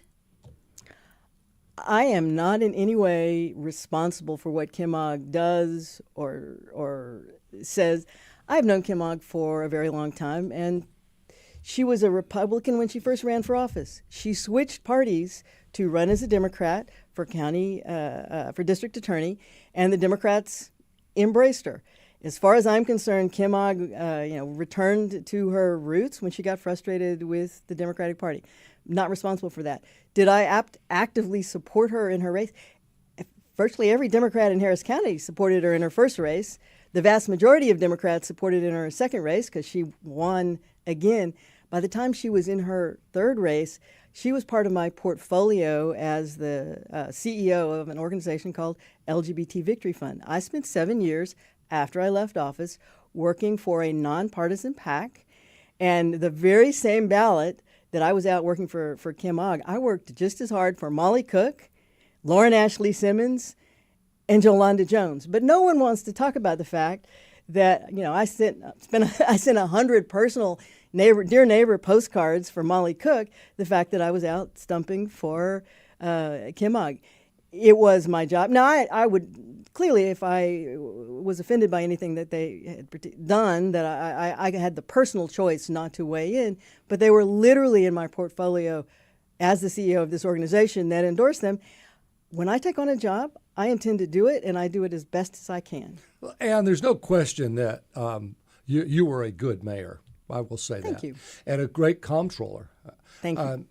But the landscape is... I think I was a really good council member, too. And council member. And you were there in 1988 taking care of our people that had AIDS. And you were a great champion for HIV care. So I don't doubt any of that. But the landscape has changed since you have held public office. We've had crosswalks painted over. Cities have seen the National Guard go in. Democratic mayors have been somehow forced to talk to Republican counterparts and support them in their reelection campaign fundraising, as in John Whitmire going to Dan Crenshaw's fundraiser. How will you handle those new challenges? What can you push back on Greg Abbott? Oh, absolutely. And I have pushed back on Greg Abbott. But and Ted Cruz, but like you say, pick your battles. You have to pick your battles. But I'm going to say that, first of all, as mayor, I was in a publicly and overtly and legally nonpartisan position. And as mayor, your first responsibility is to make sure that your constituents are protected in any way possible. I come to the county judge's position in the same way. I have to go through a Democratic primary. I'm a Democrat. I've always been a Democrat. And that's going to cause me challenges when I run next November as the nominee for the Democratic Party. I'm going to have to be able to talk to Republicans. But our first responsibility is to our constituents, our state, our nation. It is not first responsibility to our party. Now, let's talk about something like the rainbow crosswalks. That's my neighborhood. I drive over those rainbow crosswalks every time I come out of on Taft Street, come out of the neighborhood. And if you look at all of the other Democratic mayors, the big cities in Texas have Democratic mayors. They all had rainbow crosswalks. They've all had to take the rainbow crosswalks down. It was going to happen. They've all had to do it. Now, Did it have to happen on the first day? No. Should it have happened like a sneak attack in the middle of the night? No, that's just stupid politics. What I would have done, I would have immediately proclaimed a banner district, which is in the power of the mayor along Lower Westheimer. There used to be a banner district, and I'd put a rainbow flag on every one of those light poles up and down Lower Westheimer. 4 rainbows in the crosswalk gone, 1,000 rainbows decorating the neighborhood. That's how you make good trouble and not stupid fights. Mm-hmm. Let me ask you a little bit. We want to get to the calls too. We are speaking with Annise Parker, former mayor and currently a candidate for county judge. And our number here is 713-440-8870. Before I grab this call, though, I'm interested in the internal battling, the internal fighting we're seeing within the Democratic Party. And for folks who think that is so unique and odd, I think, city in which there is kind of a monolith party running it, they tend to fall to sides in it. If you look at Chicago, there's more conservative, more liberal Democrats. Houston may have the same thing going on. What's your take on what's happening in the party? It is no different than we've had for decades. When I first got involved in Democratic Party politics, there were the Billy Carr Democrats on the far left, and then there were the centrist Democrats, and there were some right-wing Democrats. And it's not any different in the Republican Party, although right now the MAGAs have pretty much pushed out the traditional Republicans. But I can remember when the Tea Party came in, and there was a lot of pearl clutching from traditional Republicans. My mom was a Tea Party Republican. She sent her tea bag to Washington. And then the Tea Party came in, and now the MAGAs have come in. This is just a normal part of politics. If you're passionate about government, if you're passionate about who represents you, you're going to bring that passion to whichever party affiliation you have. And that's just a part of the process. So what about somebody that would say Judge Hidalgo is passionate about the Democratic Party and calling you out on the lack of follow through for the Democratic core values? I don't know that she mentioned any Democratic core values. I think that I absolutely represent the core values of the Democratic Party. The fact that I've already received endorsements from labor, the fact that I have close ties in the immigrant community, the fact that my highest priority when I was working, when I was a mayor, or one of my highest priorities was working on affordable housing and homelessness. I wish there was a checkoff list that we could actually have a real conversation, but it's easy to say, oh, you don't represent the core values. My core values have been on display in public in Houston for decades.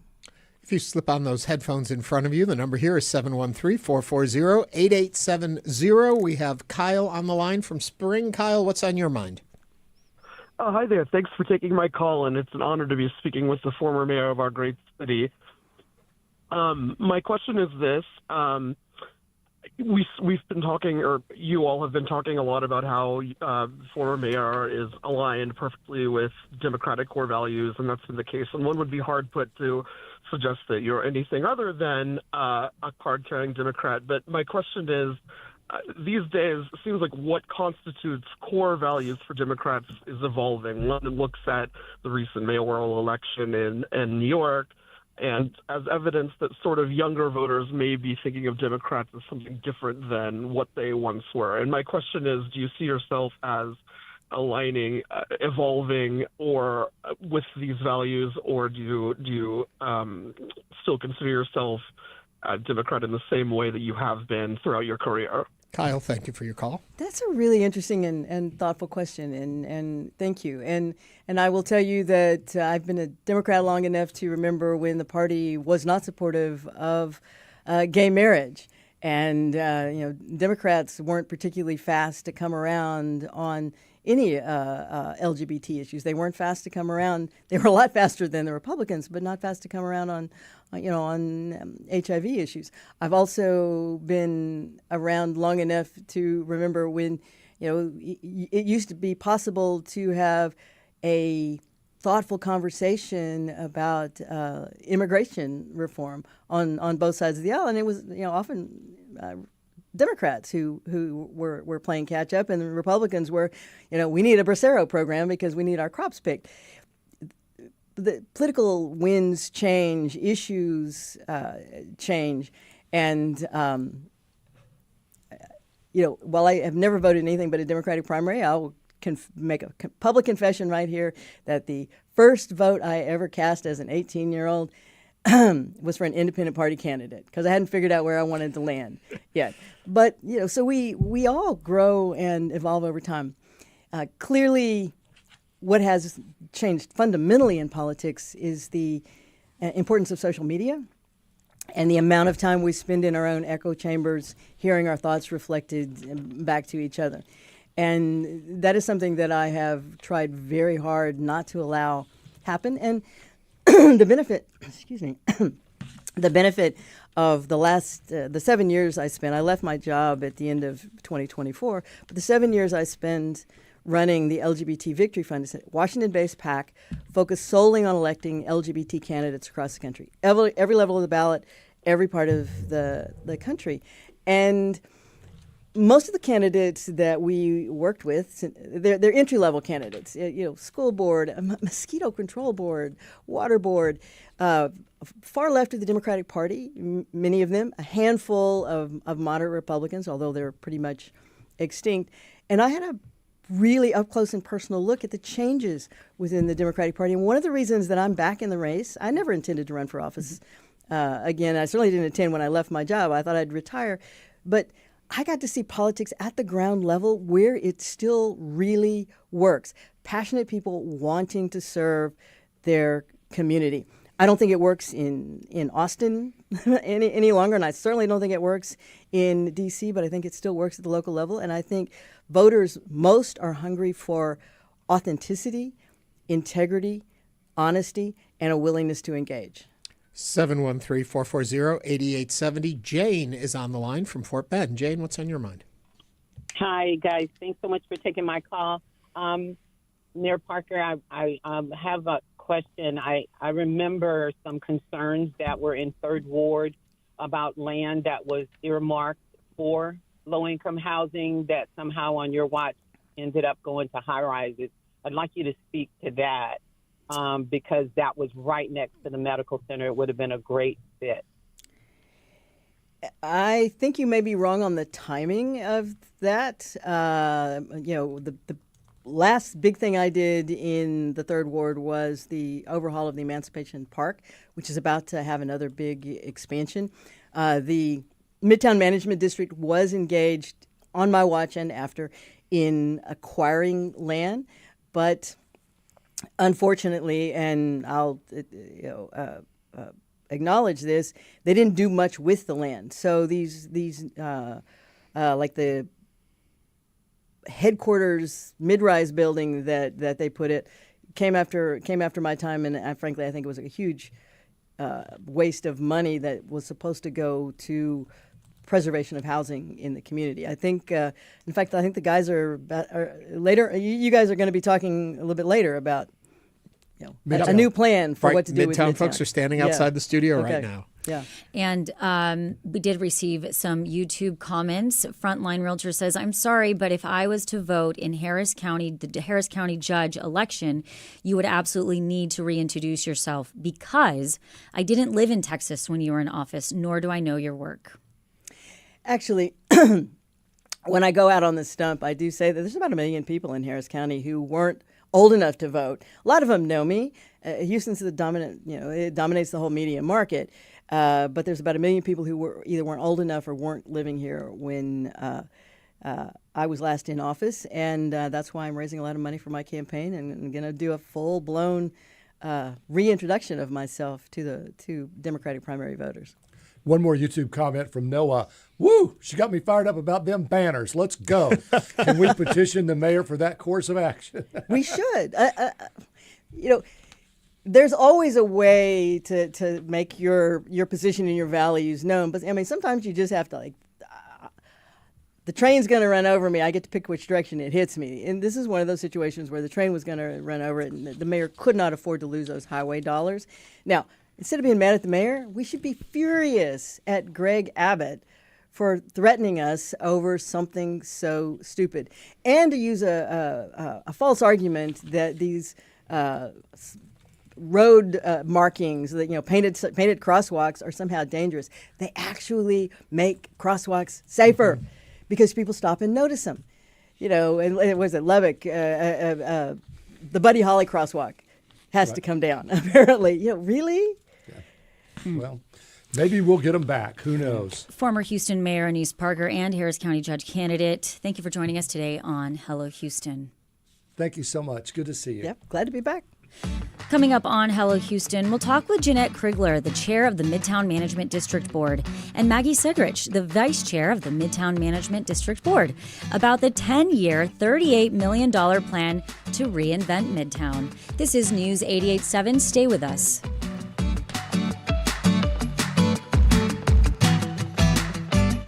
Hi, I'm Michael Schaefer. My partner Ellen and I have been proud supporters of public radio and TV for decades. We really would be lost without our daily fix of unbiased national and local news, cultural programming, and great entertainment. But with recent federal defunding, stations like Houston Public Media face real challenges. Now's the time to step up. Give now at houstonpublicmedia.org. Thank you.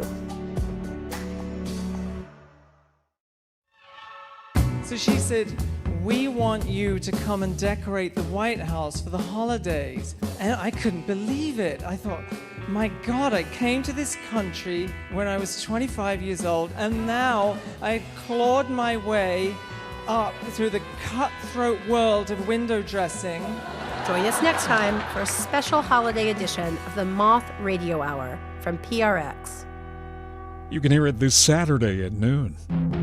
This week on the New Yorker Radio Hour, I'll talk with Graham Plattner, the controversial candidate for a Senate seat in Maine. As uncomfortable as it is to have to talk about stupid things I said on the internet 13 years ago, it also allows me to publicly model something I think is really important, which is that you can change your language, change the way you talk. You can think about the world in a different way. Graham Plattner, next time on the New Yorker Radio Hour. You can hear it this Sunday morning at 9 o'clock. Support comes from Houston Habitat for Humanity, working alongside Houston families to build, repair, and finance homes. Together, we build a stronger Houston. Learn more at houstonhabitat.org/NPR. Support comes from Houston Symphony, presenting Elf in Concert at Jones Hall, featuring the full movie accompanied by live orchestra performing the score, December 19th through 21st. Information at houstonsymphony.org.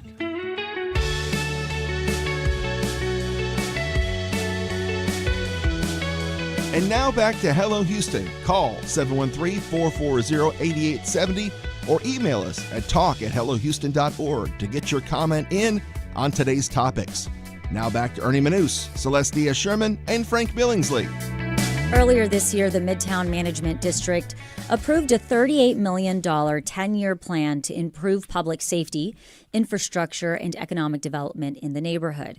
But how will the plan be implemented, and what other improvements can we expect? To discuss what's ahead over the next decade for Midtown is Jeanette Criglar, chair of the Midtown Management District Board, and Maggie Segrich, the vice chair of the Midtown Management District Board. Jeanette and Maggie, both, thank you for being here on Hello Houston. Thank you. Thank you for having us. And if you would like to join the conversations, if you have a question or comment for Maggie or Jeanette, you can give us a call, 713-440-8870. When you look at Midtown, when you look at any city development project, you think of the same things, and people are always like, you want things better, want this better, want that. When you sit down with an allotment of money and have to decide what exactly is the areas that need the attention in an area like Midtown, where do you begin with this plan? I don't actually think, if you don't mind, I don't actually think we thought about how much money we had to spend and what we had to work with. I think we looked at what was needed and what was wanted by our neighbors in our neighborhood. And so you start there. Is it different between different areas of the city? Do people in different or do you generally feel they all basically want the same things? Yeah, I think we heard that it's pretty much the same. And because for instance, we heard from our neighbors that they wanted public safety number one. Yeah. That's their biggest concern. Yeah, absolutely. And don't we all want to be safe? Mm-hmm. And of course, you watch news, you watch different things, and with more and more avenues to hear what's happening in our neighborhoods and our areas, you can have a tendency to focus on the negative. And so what we tried to do was let everyone know the positive of what's happening in Midtown, and of course address our real safety issues. So that was the first thing, and then they wanted economic development in our neighborhood, and then after that, of course, was service and maintenance. You want a place where you are happy to come home to and you feel good in. And so those were the 3 pillars that our neighbors wanted, and that's what we focused on. Well, I read your master plan. It's very ambitious, which we'll talk about. Why do you think that Midtown has had such a hard time for really 20 years? I've had friends that have lived there for a long time. The homeless people, the businesses have had trouble, the metro, bike lanes. There's just been a lot of problems. There's been a lot of money and ideas.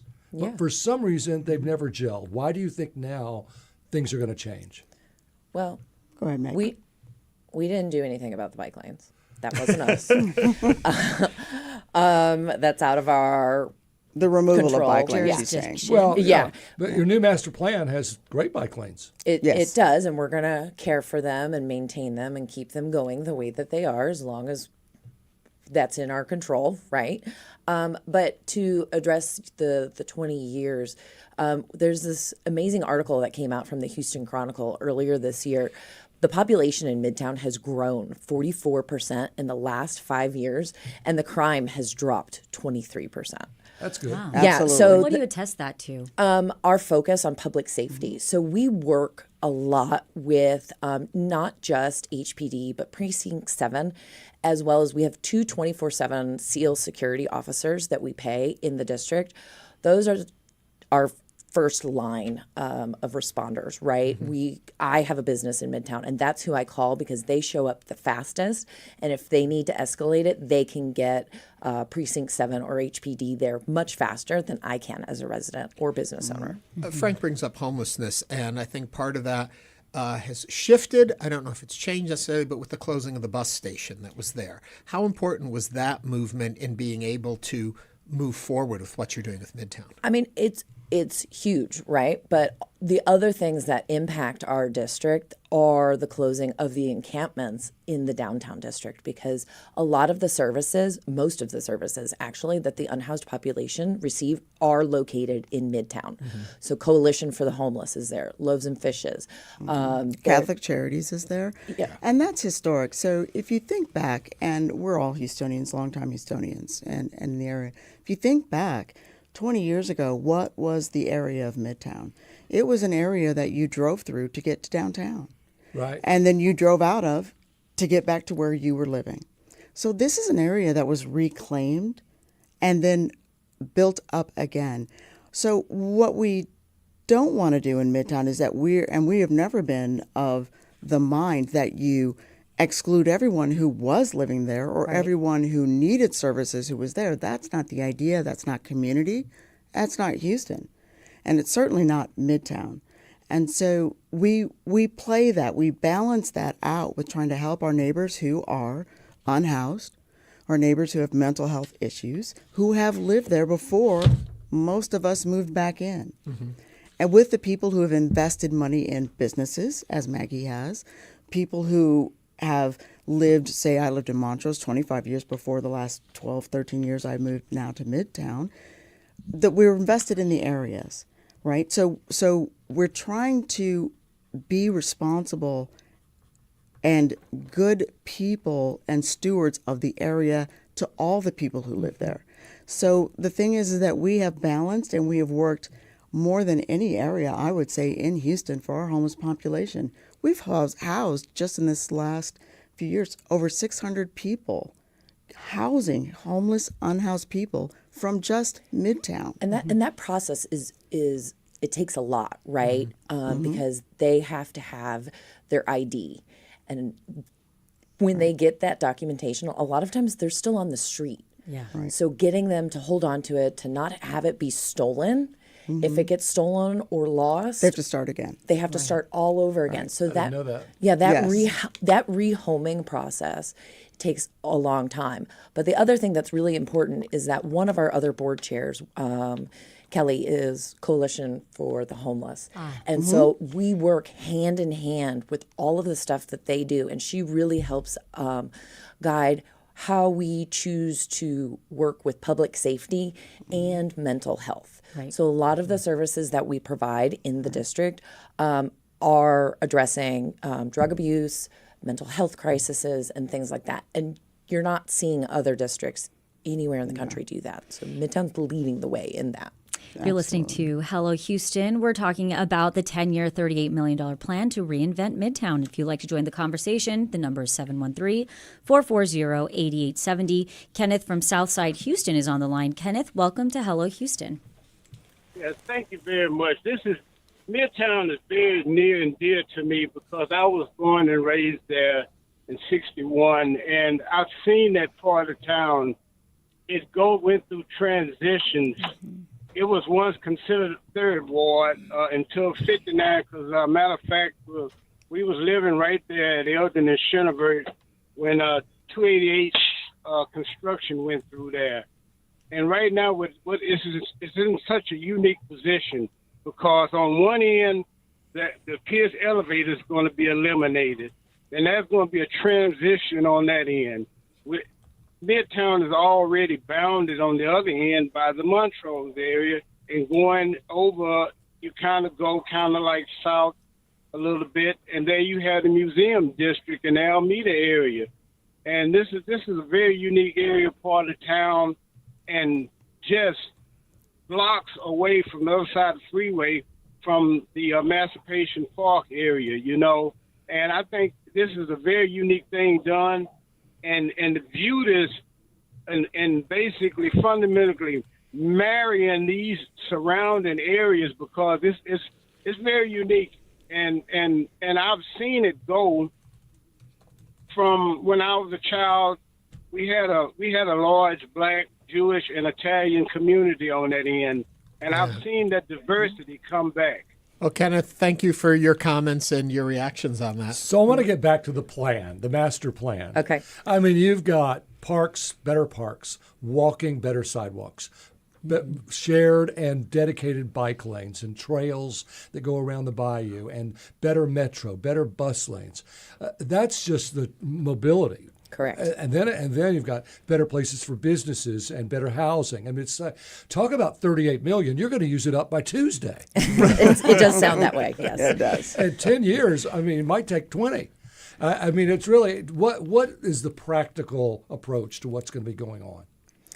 So what's unique about Houston and our funding, first of all, is that when we talk about what Houston itself has an assessment on all properties that we collect annually.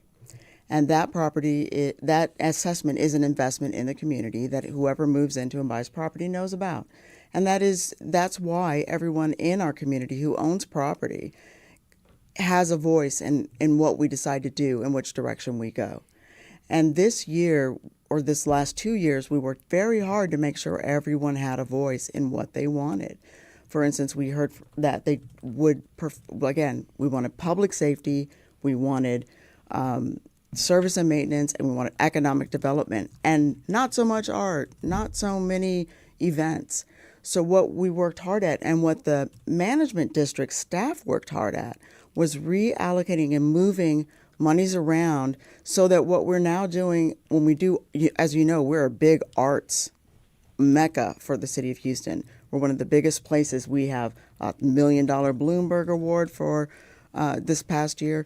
We have a lot of art. So what we do now, almost all of that is grant funded.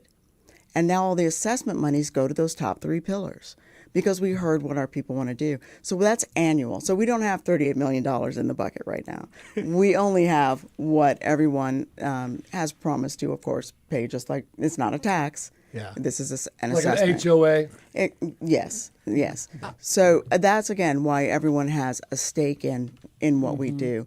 We're not taking that money. And, again, remember, your board is all volunteers. So we aren't taking anything. We are people who live and or own property in Midtown. We just care about Midtown. So when you see a board member, remember, we're just there to be your voice. If you have a question or concern, you can ask us to bring it up. You can come yourself, right? But the whole idea is that this is a community. All that money is there for us all to decide what to do with. And so come and decide what it is, and we will make that plan. So our plan now has what people asked was for metrics of progress. So every year we have built that in, that we will have an annual State of Midtown where we'll tell you how we're doing. And that's about February, March, is that correct? I believe so. After our fiscal year. So you'll get to find out how we're doing every year. I want to jump in really quickly to what our caller was talking about. I'm just curious how this fit into what you're planning. And he made reference to the fact about the highway going away, the Pierce Overpass, all this development we've heard. It all ends right in Midtown, what they're planning here. How is that impacting your development? And do you have a clear plan of what TxDOT is planning to know what Midtown is going to do? We've worked with and heard and had TxDOT come several times to talk to the board directly at our public meetings, which everyone's invited to. And we very well know exactly what they're planning to do. And as he said, he's been there for a long time. I myself found out that my great-grandmother and great-grandfather were right there at 45 and Emancipation in 1916. Wow. With their 16 kids. I had no idea. I've been here 35 years, but I'm from Chicago. I did not know that that's where they had come from up there. Ernie's from Chicago. I lived in Montrose, then I moved to Midtown. We'll We're the have to same talk. person. Exactly. 713-440-8870. We have a call from Hakeem from Midtown. Hakeem, welcome to Hello Houston. What is your comment or question? Hi, thanks for having us. I understand the concern and the spending that's going on trying to house the homeless, but I'm sorry, I live in Midtown and I don't see that really improving public safety at all. I think there's a bit of an over-focus on taking care of the homeless here and a lack of focus on public safety for the taxpayers that live here. So I was wondering if the callers could address, I've heard they've housed 600 homeless, and yet we still have packages stolen daily. It doesn't feel safe to walk on the streets after dark. And so I would like to see a bit more of a connection between some of the efforts that are being made around that and actual improvements in public safety in our neighborhood. Hakeem, I would love to have you come to one of our board meetings every month, the first Wednesday, and voice your concerns there. Or the public safety committee meeting, which you're welcome to. But to address that, a lot of the unhoused are probably not stealing your packages.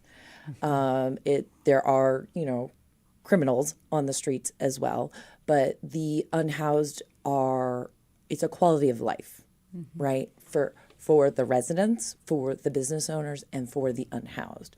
And if we can address the unhoused, that crime element that preys on them, the drug dealers, goes away. Right? So a lot of the folks who are unhoused have mental health disorders, and they end up on the streets and they don't have their medicine.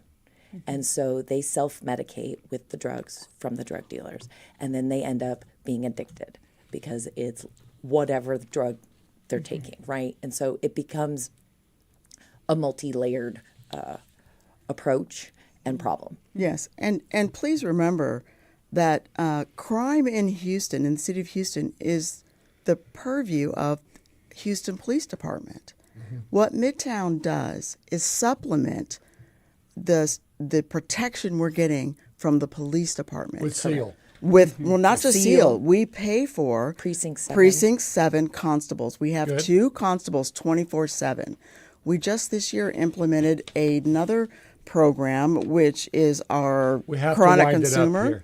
Yeah, chronic consumer, which is another constable with someone who rides around every day, Monday through Friday, working for and finding people who need direct and immediate care for mental health. Yeah. We have so we pay for a lot of other stuff, but again, that is supplemental, and that's what we're trying to do: fill that gap to make our place better. Good luck. Thank you. I do like I did read the marketing plan. I hope you're able to pull it off. We're going to try. Yeah, and we invite everyone. Please come. Please come and back visit in 10 Montrose. years and let's see how it works. Jeanette Criglar we'll be back in 5. is the chair of the Midtown Management District Board, and Maggie Segrich is the vice chair of the Midtown Management District Board. Both of you, thank you so much for joining us today. Thank you very much for having us. And coming up, Christmas music seems to be everybody's current obsession right now. Stay with us as Hello Houston continues.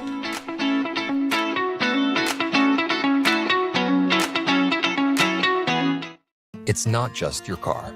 It's the one that brought your kids home from school, took you cross-country, held memories, laughter, even a few breakdowns. When it's time to let go, give your car a new purpose. Donate it and turn memories into meaningful support for this station. Plus, you'll enjoy free and easy pickup, potential tax benefits, and a simple donation process. Your gift supports the programs you and your family love. Donate today and help keep public media strong. Call or donate online. 88.7. Support for Houston Public Media comes from Baylor College of Medicine. With 125 years of innovation behind it, Baylor has driven progress in health and medicine through research, education, and care that push the frontiers of modern science. Support comes from Discovery Green Conservancy, presenting Houston's outdoor ice skating rink, offering a wintertime experience for all, surrounded by public art and downtown views. Open through February 16th. More at discoverygreen.com. Support comes from Carr, Riggs & Ingram, CPAs and Advisors, a top 25 nationally ranked full-service accounting and advisory firm, offering tax, audit, accounting, consulting, and advisory services. Learn more at cricpa.com. Support comes from the Moody Center for the Arts, hosting Art Lab, where guests can create zip tie sculptures inspired by biomorph. 10 a.m. to 5 p.m. December 16th through the 20th. More at moody.rice.edu.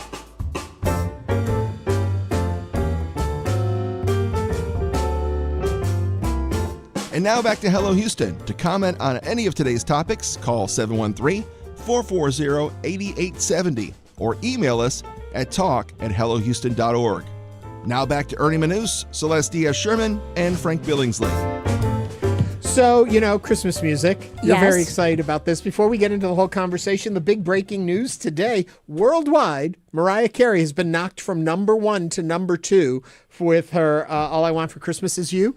Number 1, Wham took the place. Wham! Yeah. That but is in the amazing. U.S., Mariah still holds number 1. She's made $100 million off of it. She's doing She fine. makes $3 million a year off of that And song. clearly, we are obsessed with this, and we've been talking about this, we're not the only ones. This year, it seems like the entire U.S. is obsessed with Christmas music. Too soon. Charting earlier each year, and according to Spotify, Christmas music started as early as August, September, the months right after summer. How soon did you start listening to your Christmas music this year? You are welcome to join the conversation by calling or texting 713-440-8870 and joining us now to help us better understand why some years Christmas music just seems to hit harder than others.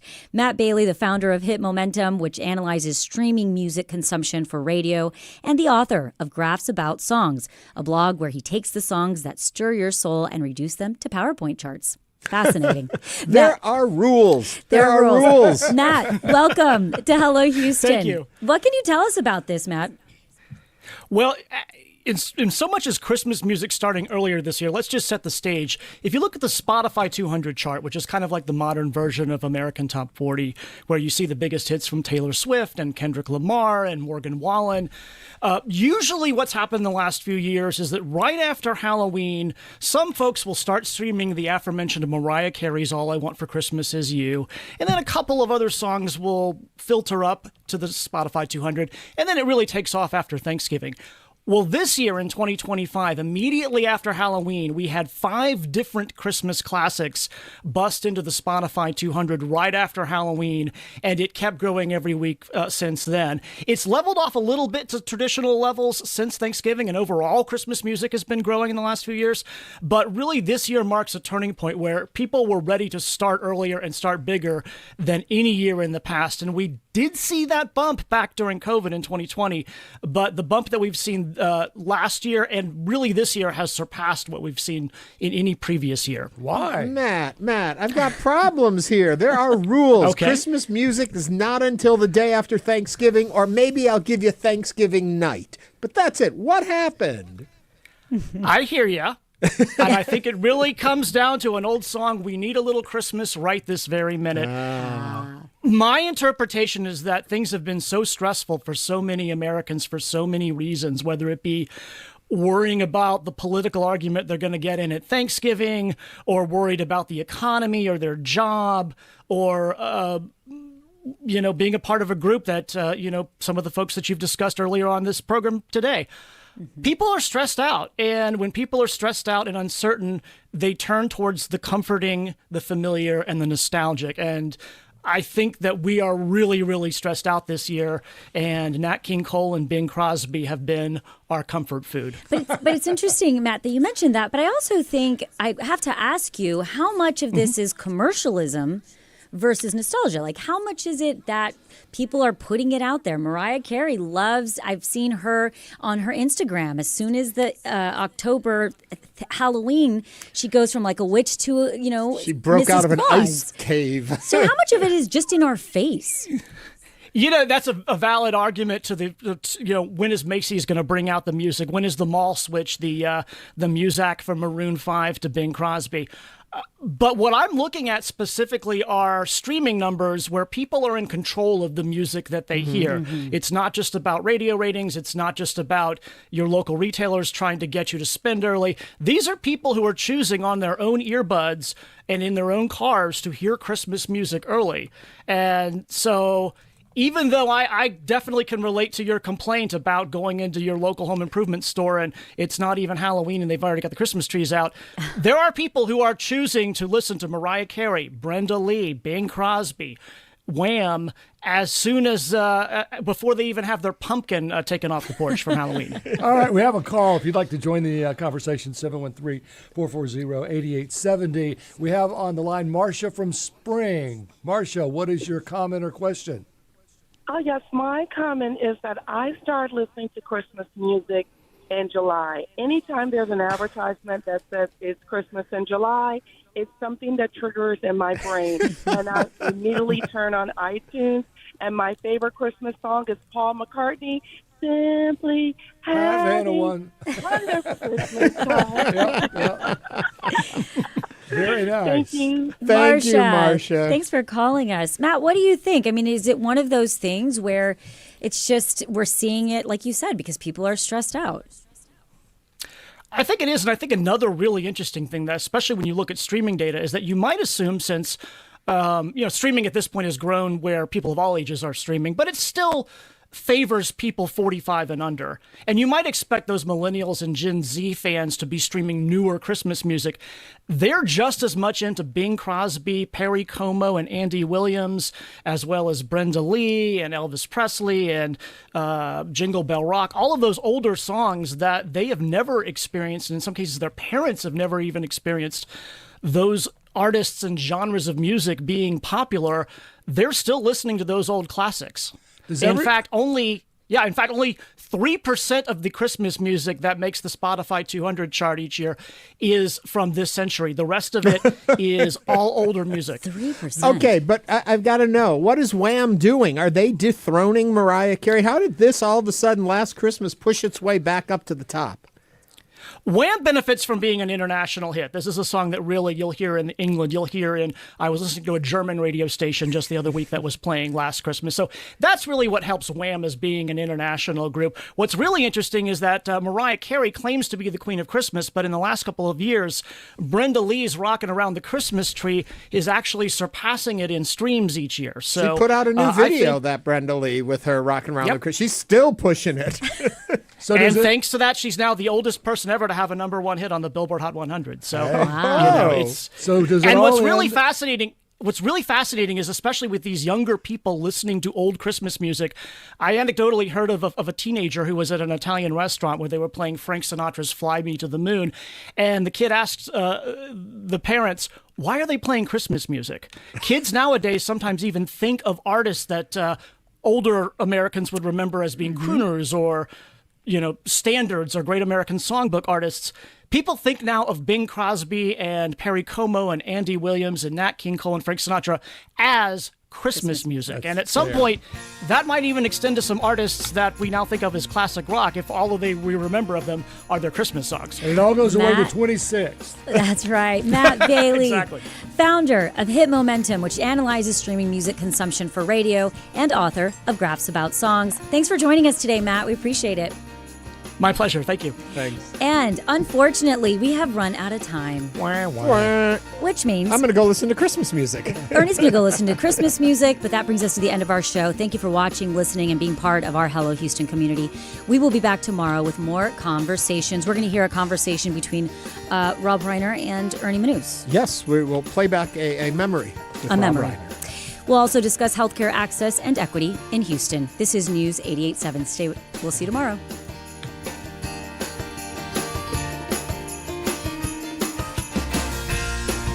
Thanks for listening to Hello Houston. Join us every Monday through Friday from 11 a.m. to 1 p.m. to talk all things Houston. The Hello Houston production team includes Garrett Bowman, William Menjivar, Jen Altai, Todd Holslander, and Jim Kovacic. For the latest in local news, subscribe to the Hello Houston daily newsletter at houstonpublicmedia.org. Hello Houston is a production of Houston Public Media.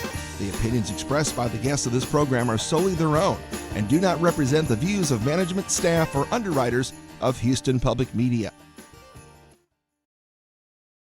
This service exists because of you. While you rely on local programs, NPR News, weather, and none of it's possible without your support. Make your tax-deductible year-end gift today at Houston Public Media.